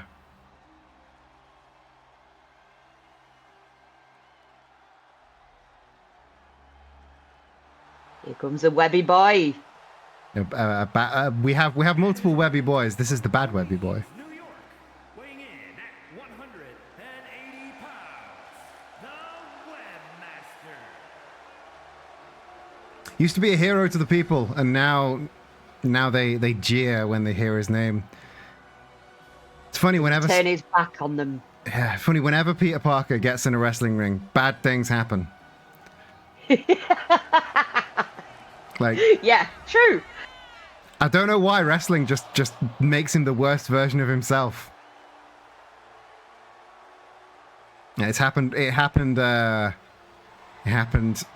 in that one random wrestling match against Bonesaw, and it happened again in Wrestling Is Silly. Thankfully, we've got the second good webby boy, who is a real hero to the people. Do we have him on tonight's show? He's not wrestling, but he's going to be making an appearance later on. Webmaster, though, running out the gate with a series of strikes, bringing Darth Maul down. We've seen a wide variety of fighting styles from the Webmaster in recent weeks. He's turned from a high flyer to somewhat of a technical wrestler, and now he's Really just focusing on that arm of Darth Maul. He's diversified his portfolio. He very much is. I think after the debacle with the Empire, I feel like he needed to change up the way he operated. So we get new costume, new fighting style, new music. Oh, beautiful takedown there. Too close to the ropes though to get the cover. And this ref spotted it. Yeah, this see, Gus did all the first half and then rolled straight into a match. He's too tired. We got out a different ref. He's having a break now. Yeah. Oh. He's sat in the back. Oh. Oh. Elevated powerbomb there from Darth Maul. Not on the mats. That was on the steel of the ramp. It's very, very precariously positioned moves. And Falcon Arrow now. Again, the legs of Webmaster just colliding with that steel ramp. And that ramp can break your face open if you're not careful. Yep. Like those mats on the outside, they're like maybe half an inch of padding, but a steel barricade, sorry, a steel ramp, it's just a bit of steel. There's no. Ooh, beautiful DDT there. Oh. And of course, Zach pointed out in chat, Gus is enjoying a nice tea with the Finer Things Club now. He is a smiley case holder. He qualifies for the exclusive Fine Things Lounge. So we didn't want to make him have to ref just after winning a smiley case. That would be rude. Good for him. Yeah. I'm happy for you, Gus. What a feel-good moment that was. Maybe this is the rise of Gus. Warm fuzzies in my tum-tum. Right in the tum-tum. Darth Maul's narrowly escaping the Webmaster, trying to keep him out of the ring. Up to a 7 count, but they have returned to the ring. Ooh. Kicking him down to one knee and going. Little kick. Beautiful. Oh, Destroyer! Canadian Destroyer off the ramp there. Thank you for that donation, Rachology, but what is this? Is that the Joker's music playing? Joker nowhere to be seen, but the Joker's music playing there, getting the attention of Darth Maul. Oh, big diving knee. The Joker, of course, an expert of mind games, of getting in his challengers' heads. And Darth Maul having that title shot against the Joker in September. Webmaster unable to capitalize on that beautiful opportunity he was just given. And now just Darth Maul seemingly having shaken off that distraction opportunity. Oh, maybe I spoke too soon. Webmaster back on top now. His head's not in the game. No. Ooh. Oh. Beautiful big slam there from the Webmaster. Webmaster now. Oh, I thought he was going up for that top rope, but he's got something. He's got something prepared. Oh. Deftly avoided that backflip kick from Darth Maul. Definitely avoiding that kick. I mean, he's been in the flippy shit division since day one. He knows to avoid a backflip. Hits that Shining Wizard and gets the cover. Ew. And the 3 count. Darth Maul making very quick work of the Webmaster. And just shaking off that distraction attempt from the Joker. He's Who does the Joker think he is? Yeah, I mean, trying to interfere. He's clearly uneasy about Darth Maul going for his title shot. And I've got faith in Darth Maul to take that title off him, you know, because if he can just shake off if he can shake off distractions like that, what's Darth Maul? What's the Joker got left other than just mind games? He's all mind games. Pretty much, yeah. That's pretty much his main weapon in this battle. And I don't think that's going to be too much of a match for Darth Maul. Yeah, I think Darth Maul is. I think Darth Maul could be the one to take the title. Quite a short reign from the Joker if Darth Maul takes it, but if anyone deserves that shot, Darth Maul has come so close to a title so many times. This could be his chance. But I hope he does it. speaking of people that have come so close to title gold, let's go back to the women's division, because Princess Peach who has twice come close to gold. Once briefly holding the women's smiley case, and second, she came second in the women's world title tournament, losing out to 2B, unfortunately. But she is here this week in tag action against the evil old ladies, and she is bringing on Princess Daisy, a natural fit. These two, obviously, they've got a storied history together. I think they may be cousins. It's rumored that they are in fact cousins. Daisy, of course, making her debut at Wrestling is Silly last week, and it's really nice to see Princess Peach, teaming up with her, trying to elevate Daisy, because this could have very much gone the other way, and this could have been an angry rivalry between these two. But I'm glad it's not. I'm glad they're elevating each other. They're bringing each other up. Meanwhile, sisterhood. Yeah. Meanwhile, the evil old ladies, they're on a bit of a tear right now. They were kind of thrown together at the behest of a booker that had no other better choices, me. But they've really capitalized on that opportunity, and now they're supporting each other in singles action. They're winning tag matches. This could be another war out of nowhere. The women's matches have always been bangers. The women know how to impress here at Wrestling is Silly. And these four women, I'm really looking forward to this one. You got any thoughts on these four? I really love Ursula's hair. just in general? just in general, yeah. Yeah. And with that, Pretty good at this bit. And with that, let's go down to the ring. Save you from any more.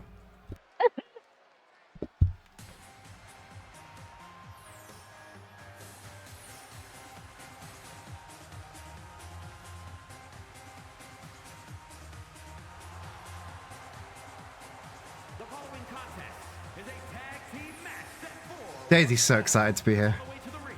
The Ascension.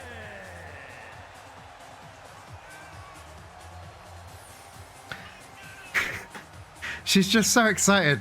Look at her. Ah, it's impossible to hate her. Oh. Love Daisy. Yeah. Full of pep, full of energy, full of excitement. Peach is having a job trying to just get her in the ring and stop her from talking to all the fans.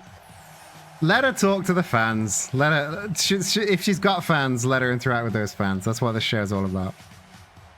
Oh, Yo. I want them to win now. I do. Not that we're supposed to be biased on commentary or anything. No.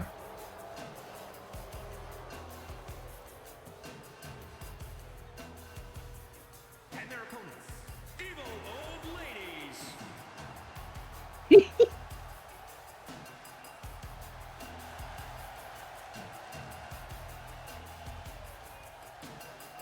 They are not here to fuck spiders, as the Australians say. I'm sorry, what? Run that by me again. Australian saying is, I'm not here to fuck spiders. I've not heard that one before, but I love it. Oh, Australia. I'm pretty sure they ran an event not that long ago. There was a wrestling show not that long ago called Not Here to Fuck Spiders. No, I've never heard I'm not here to fuck spiders before. I'm not surprised that sort of comes out of Australia though. They're a weird group down there. and they have a lot of spiders. So. They do. They're very spider heavy.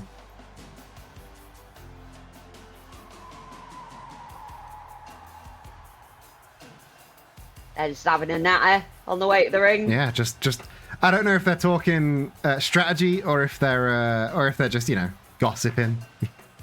I think they might just be talking shit. Yeah, sounds about right. Relatable. Yeah.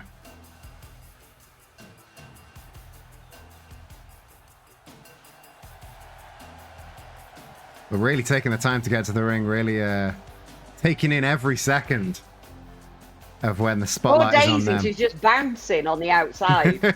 Trying All not that to excess energy. trying not to dance along to the music. But the attitude that oozes off these two, like Intimidating. yeah, it must be yeah. intimidating. And even just looking at them, they've cut a very intimidating figure. Oh, beautiful flying forearm to. It takes a lot to take down Ursula, but she managed. Oh, and just a kick to the head as well. One of the bigger ladies on the women's roster as well. Mm-hmm. She's one of the more intimidating women on the roster, but Peach not falling victim to the intimidation factor. Daisy, on the other hand, oh, Ursula returning fire with another PK. That's got to be mind games on Peach's half.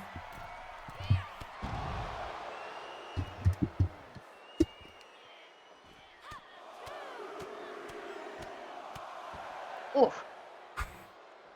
nasty shots. Oh, brutal. Just a butt to the head.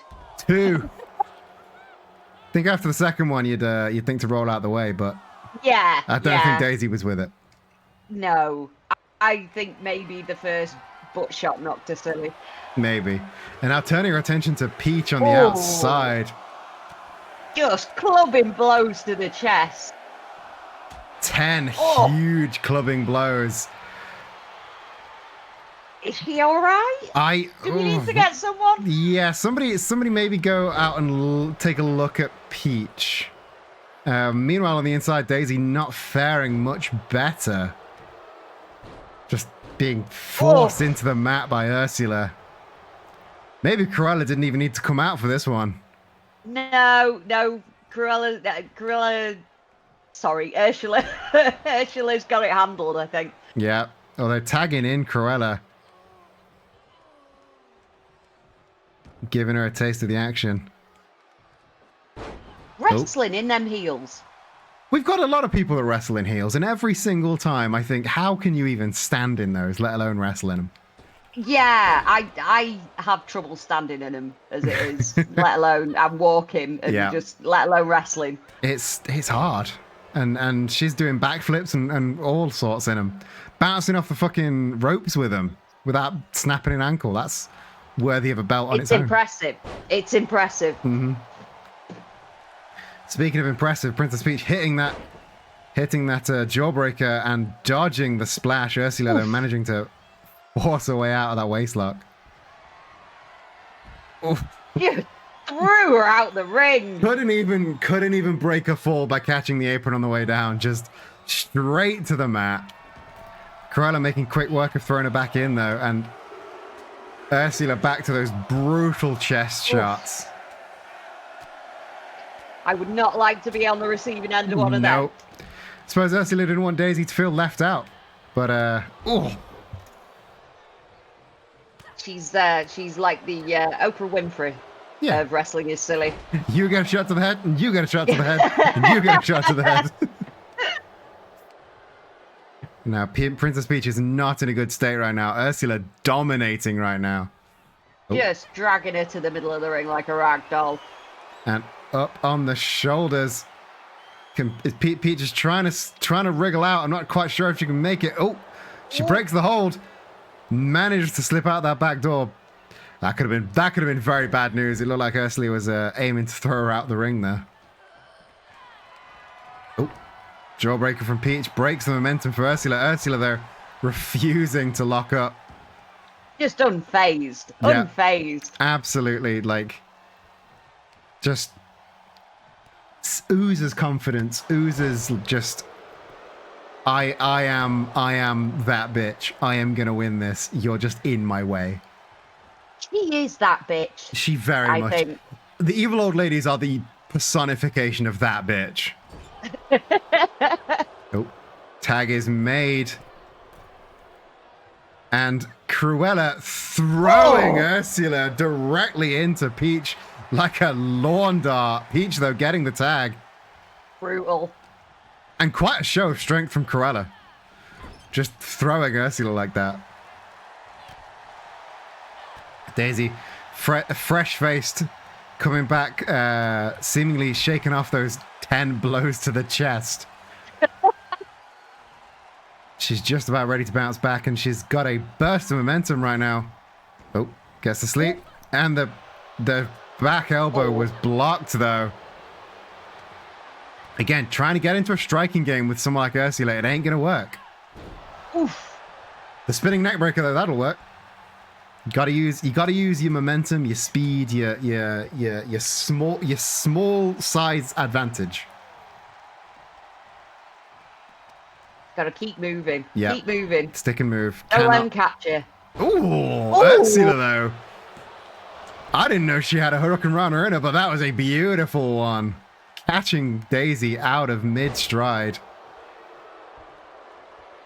You can tell when that woman has just had enough. Yeah, she's done now, for now. And Cruella seemingly letting Daisy get the tag. And hitting a flying forearm off the... Both these competitors like to utilize that flying forearm. I think Cruella and Peach have a lot of animosity between the two of them. But Cruella seemingly paying for allowing that tag to happen.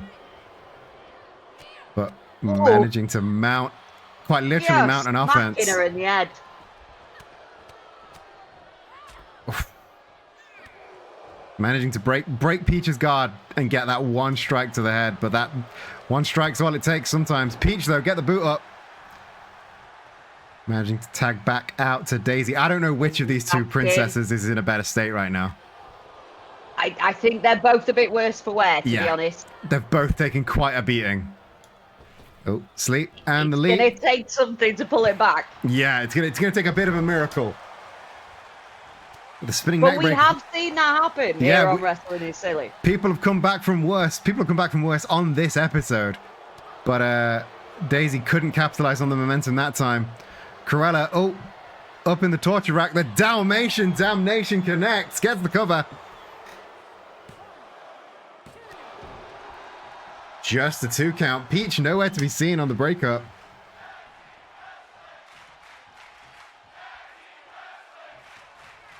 Chance of tag team wrestling from the crowd. We've had some fantastic tag team matches we have tonight. It's been quite the display. Yeah, our tag division never lets us down. Oh, she's going for another up on the shoulders. Dalmatian Damnation connects once again. A second cover. Peach having the wherewithal to break it up this time. Much to the behest of Cruella.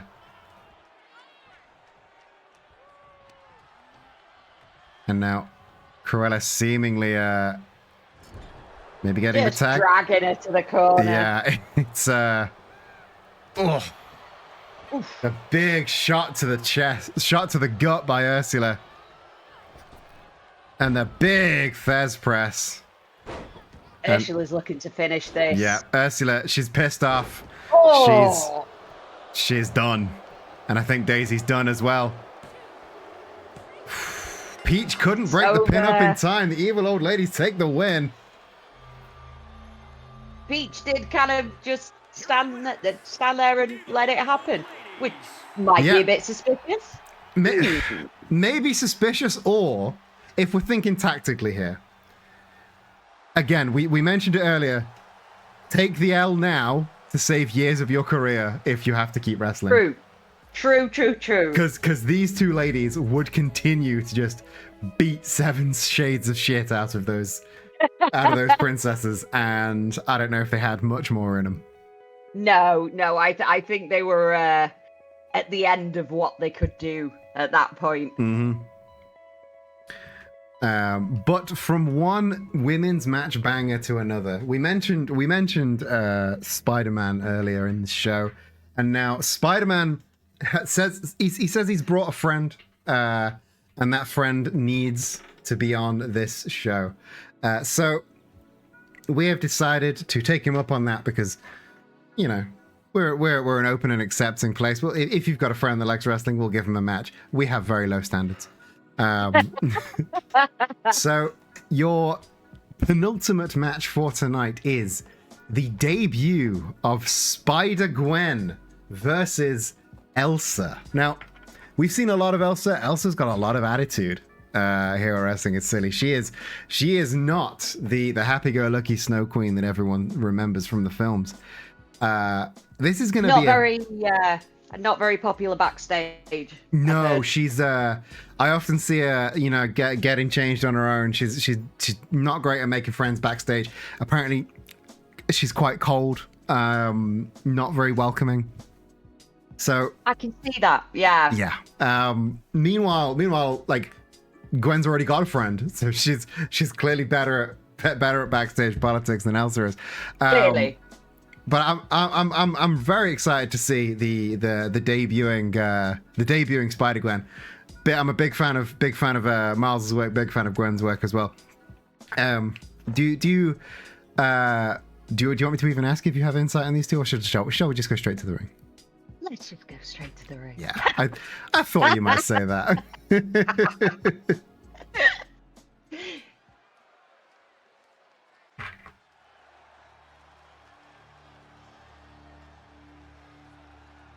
following is scheduled for one fall, making her way to the ring from Avalon, Elsa!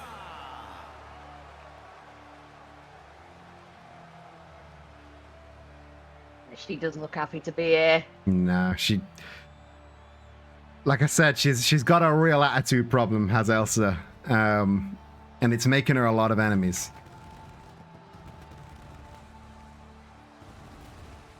I don't think she really cares. No, she seems to only have one goal, and that is, you know, win. And I mean, as much as I dislike her, I can't argue with her athletic prowess. I kind of admire that single-mindedness. Mm-hmm. Not here to make friends, here to make money and get titles. I get it. Exactly.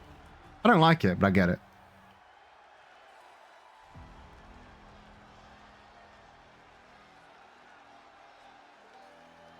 And accompanied by Spider-Man from New York, Spider-Gwen.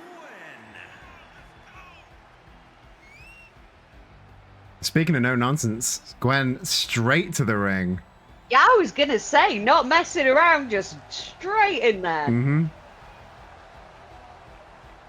But yeah, this is the first time. Maybe she's just a little bit not quite sure how to deal with the whole entrance thing. I get it. You don't usually make a grand entrance when you're a superhero. No.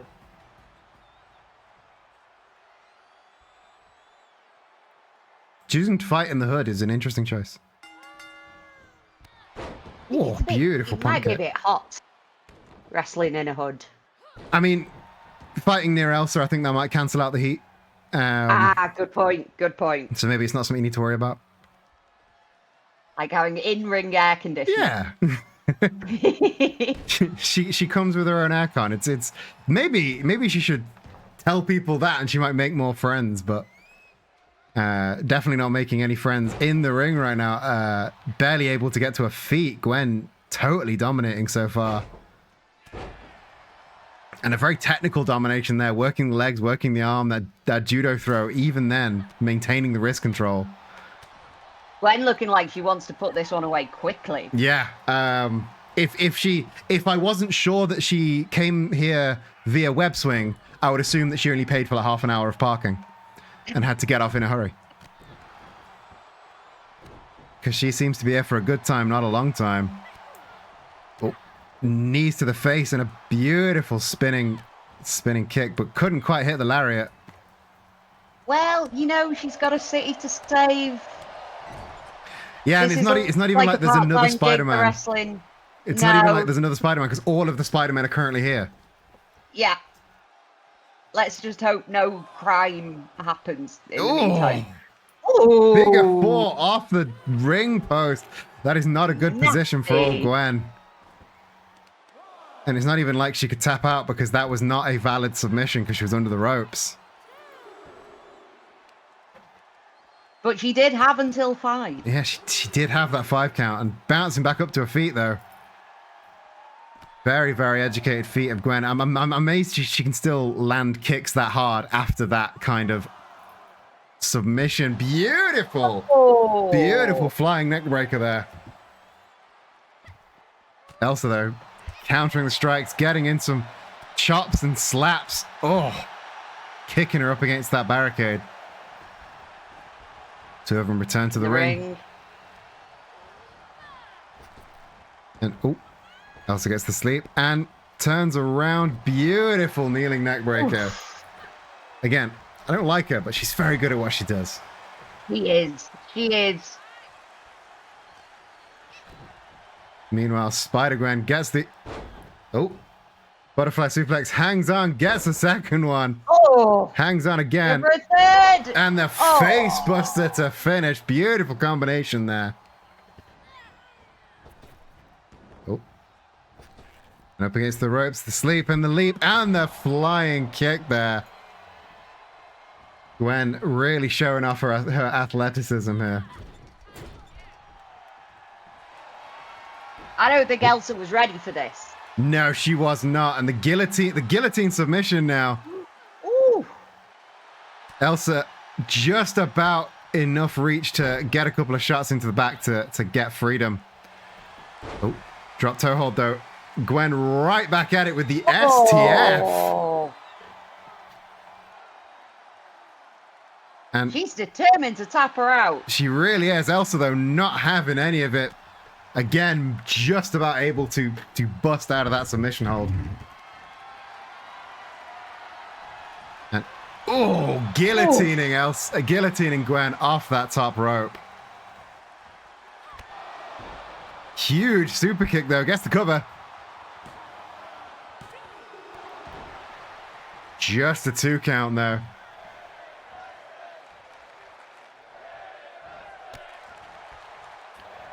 Kick was interrupted. Going wild for this one. Yeah, I told you, the women's matches are always bangers, and these 3 matches that we've had so far have not disappointed at all. They've been fantastic. A real showcase of the women's division of wrestling is silly. The wrestling fans are craving a Wednesday night wrestling show with more than one women's match, and we have shown them. We've shown them that it works. We have shown them a way. Yes. And they can only learn. Yeah, everyone needs to take wrestling as silly as a learning tool.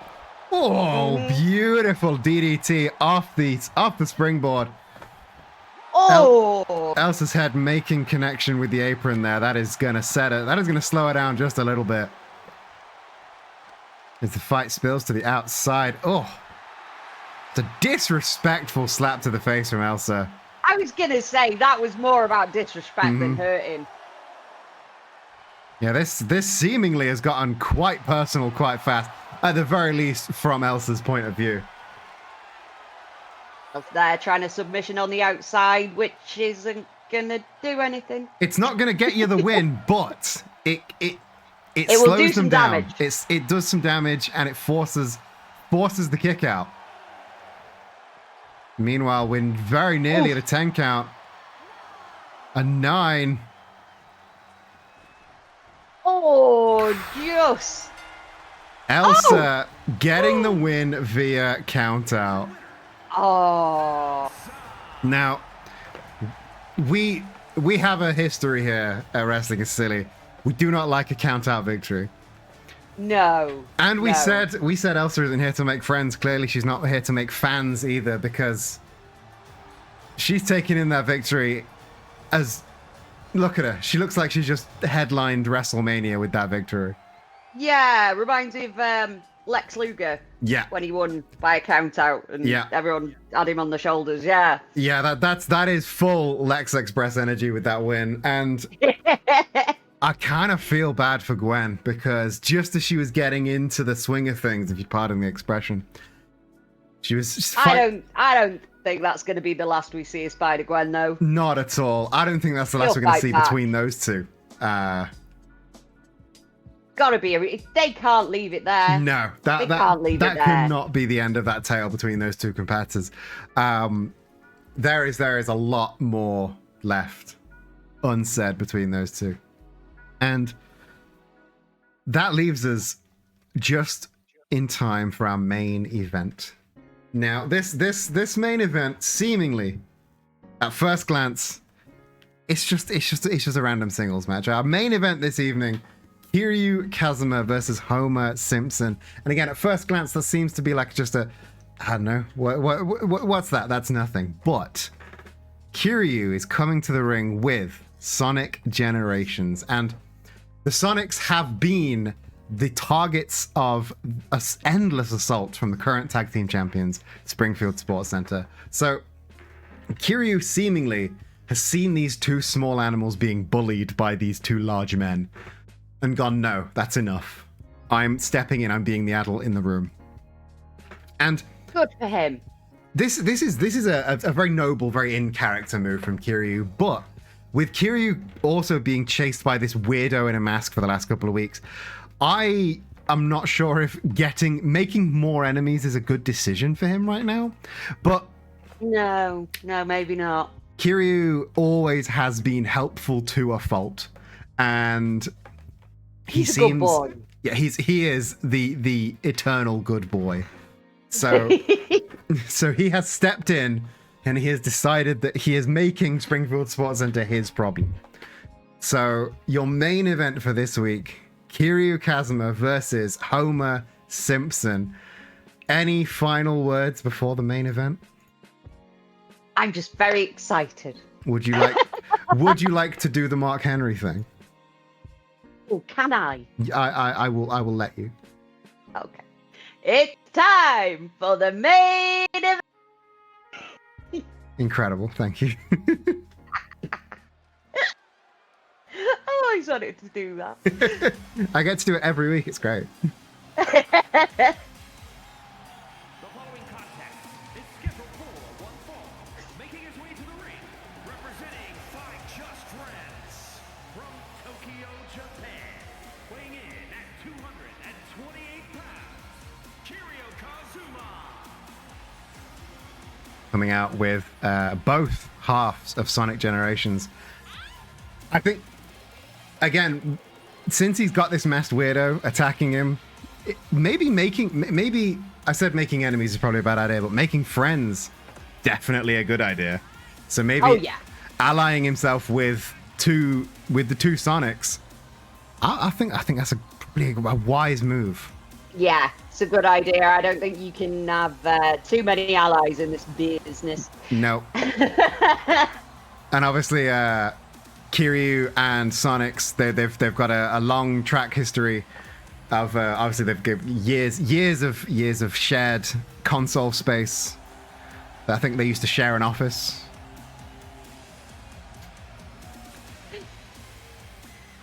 He doesn't look shaken, but he's doing that, giving the ring a once over to look out for stray masked weirdos.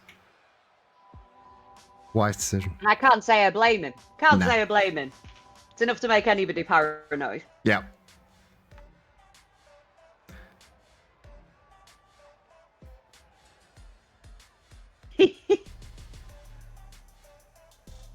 And these two, though, talk about all business. They are the definition of all business. And his opponent, accompanied by Max, representing the Springfield Sports Center from Springfield, Illinois, weighing in at 285 pounds, one half of the World Tag Team Champions, Homer Simpson. Coming out all decked out in their custom Springfield Sports Center gear. If you want to rep your own, you can get some at our Ko-fi store, !Kofi in the chat for a link to that. But yeah, I kind of want a Springfield Sports Center hoodie. we don't have the hoodies in the shop, but I might be able to put one together for you if you want. Or I could just get a t-shirt and stick it over the hoodie. That's true. You could do And a that. hoodie I've already got. He's even his shirt is monogrammed with the Sports Center logo. He is fully invested. He's all in, isn't he? They are saying that they had no history together at the start of Wrestling is Silly. They had that one match where they bled together, and that was it. They were both 100% in on Springfield Sports Center. You know, sometimes that's enough. Yeah. Sometimes that's enough. And then bringing on Bob Belcher as well, that was he really was the missing link, and they've been a dominant force ever since. I'm excited to see Bob in action at some point. Bob is way more athletic than you think a man that mostly eats burgers would be.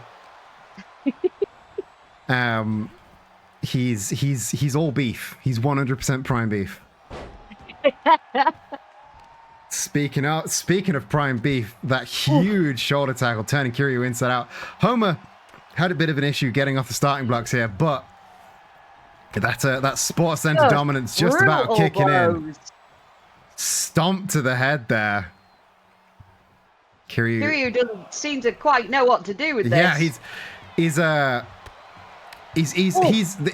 again, the Sports Center were the ones that took the tag titles off the Fight Boyfriends just a month and a half ago. So there's obviously some animosity here between the two, and you can feel it. You can feel the animosity. And I think Kiryu might blame the Sports Center for losing Majima, because of course, losing the titles. That was the last time we saw Majima.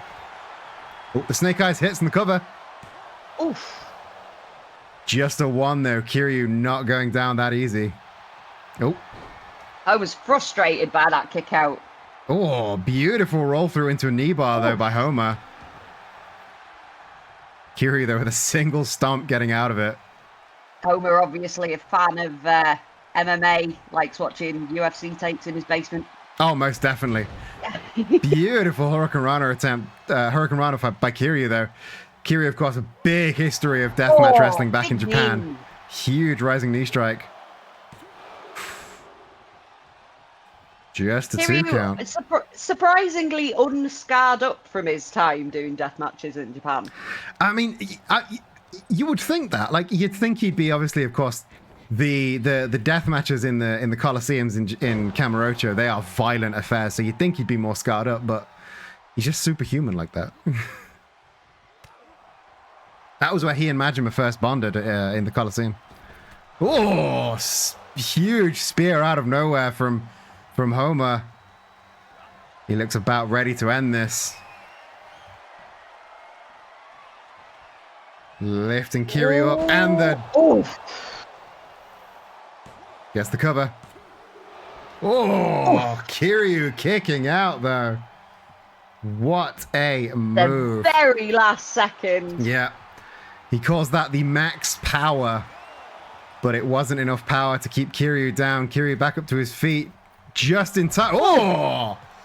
And catching Homer in midair, reversing that into a power slam. I think Kiryu might have been playing possum there, but he's back up on his feet. And off the springboard, huge chop to the head there. Stunned, Homer's stunned.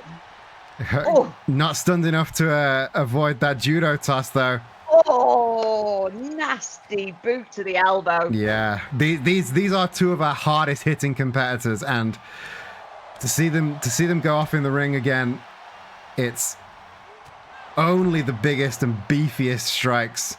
That rising knee, but Kiryu's not quite done. Homer's slowly making his way to his feet. I think he's gonna...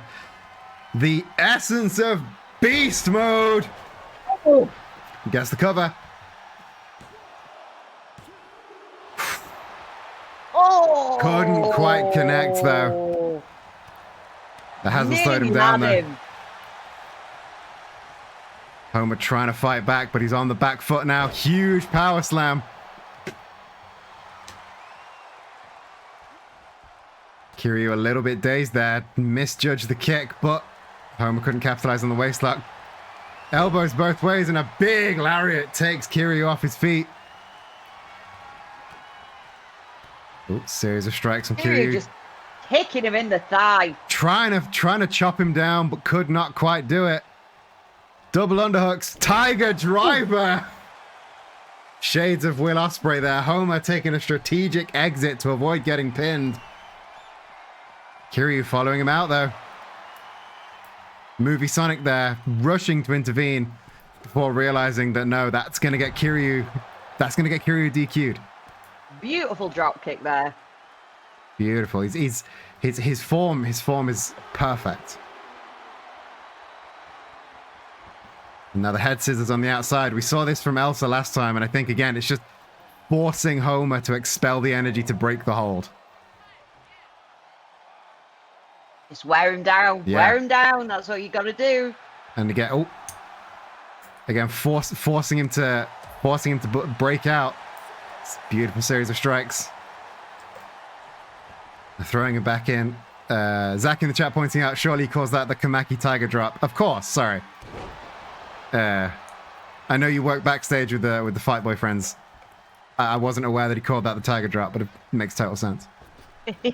Oh, goes for the Superman punch, but it couldn't quite get it. Oh, quick backbreaker there from Homer, and Homer back in charge. Again at the elbow. Really, really working that elbow.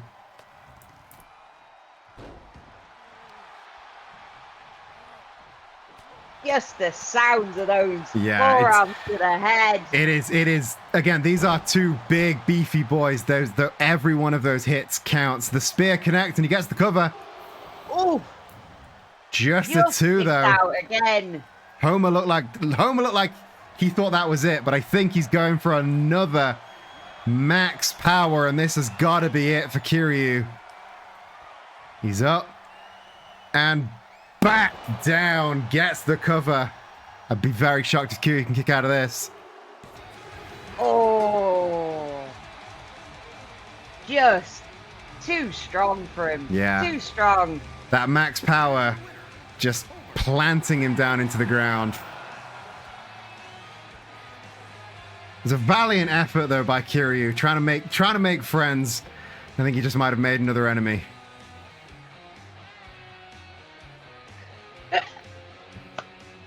Best theme tune ever.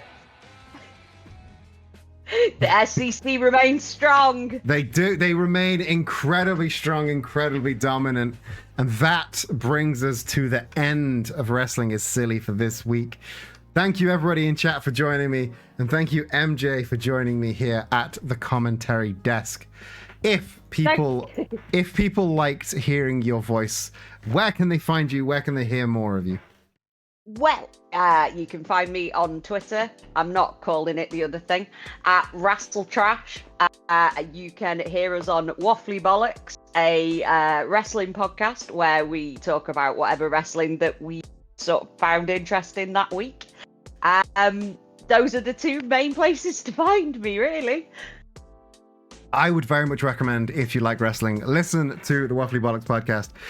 It is a delightful jaunt through wrestling with none of the terrible old man takes that seem to plague wrestling podcasts. So we're just a pair of silly gooses, exactly. And we like to have fun. Wrestling so needs more that's silly basically gooses. it. I think so. I think so. And we've started a new thing recently. If you're watching and you've enjoyed this silly wrestling and you want to maybe watch some wrestling in real life, where do you recommend people start? Well, I don't know whether this is a place to start, but it's as good a place as any, I guess. I have been watching quite in the past sort of few months. I've been watching Hood Slam. And it's a indie promotion based out of Oakland in California. It's run by Dark Shake and various other people. It's very silly, which is the main thing. It's very silly, but it's very, very fun. And you can watch that on Fight Plus. It's usually on the first Friday of every month, and it's just a good time. If you just like fun wrestling and don't want to get caught up in all the sort of bullshit and nonsense that tends to go with the bigger companies, then you could do worse than giving Hood Slam a watch. They also have some full events on their YouTube channel if you want to try it free. I posted the link to their YouTube channel in the chat. Hood Slam is your recommendation of the week. Indeed. I second that. I only recently started watching it after being recommended it for ages, but I take forever to do anything. So Same. Hood Slam is great. And yes, just as I recommend every week here in the watching real wrestling section, go out and find your local indie promotion, because for like £10 you can see some of the best wrestling within an hour's travel of where you are. Indie shows are always the best. Like a church hall with 50 seats and a ring in it, that is always going to be a fantastic show. I've never been let down in an indie wrestling show. No. Support your local indies. Yes. Just support indie wrestling in general. Yes. Because it is thriving right now. Oh, and, yeah. there Wrestling are in general. so many good promotions. There's a bit of something for everybody. Wrestling really is a variety show, and it seems the indies are realizing that right now. And really, Indeed. it's so varied, so great. You can find comedy acts and death matches. I saw at a show in Manchester, I saw what they called a heavy nettle mayhem match, which was like a death match, but everything was nettles. Nettle, as in the plant. Yes. So a man had a bag full of nettles put on his head, and then he took a DDT. A man got suplexed into a paddling pool full of nettles. It was so silly but so wonderful. It was great. I adored it. You know what? I think I'd rather take a chair to the head. There. But yes, wrestling. Horrific.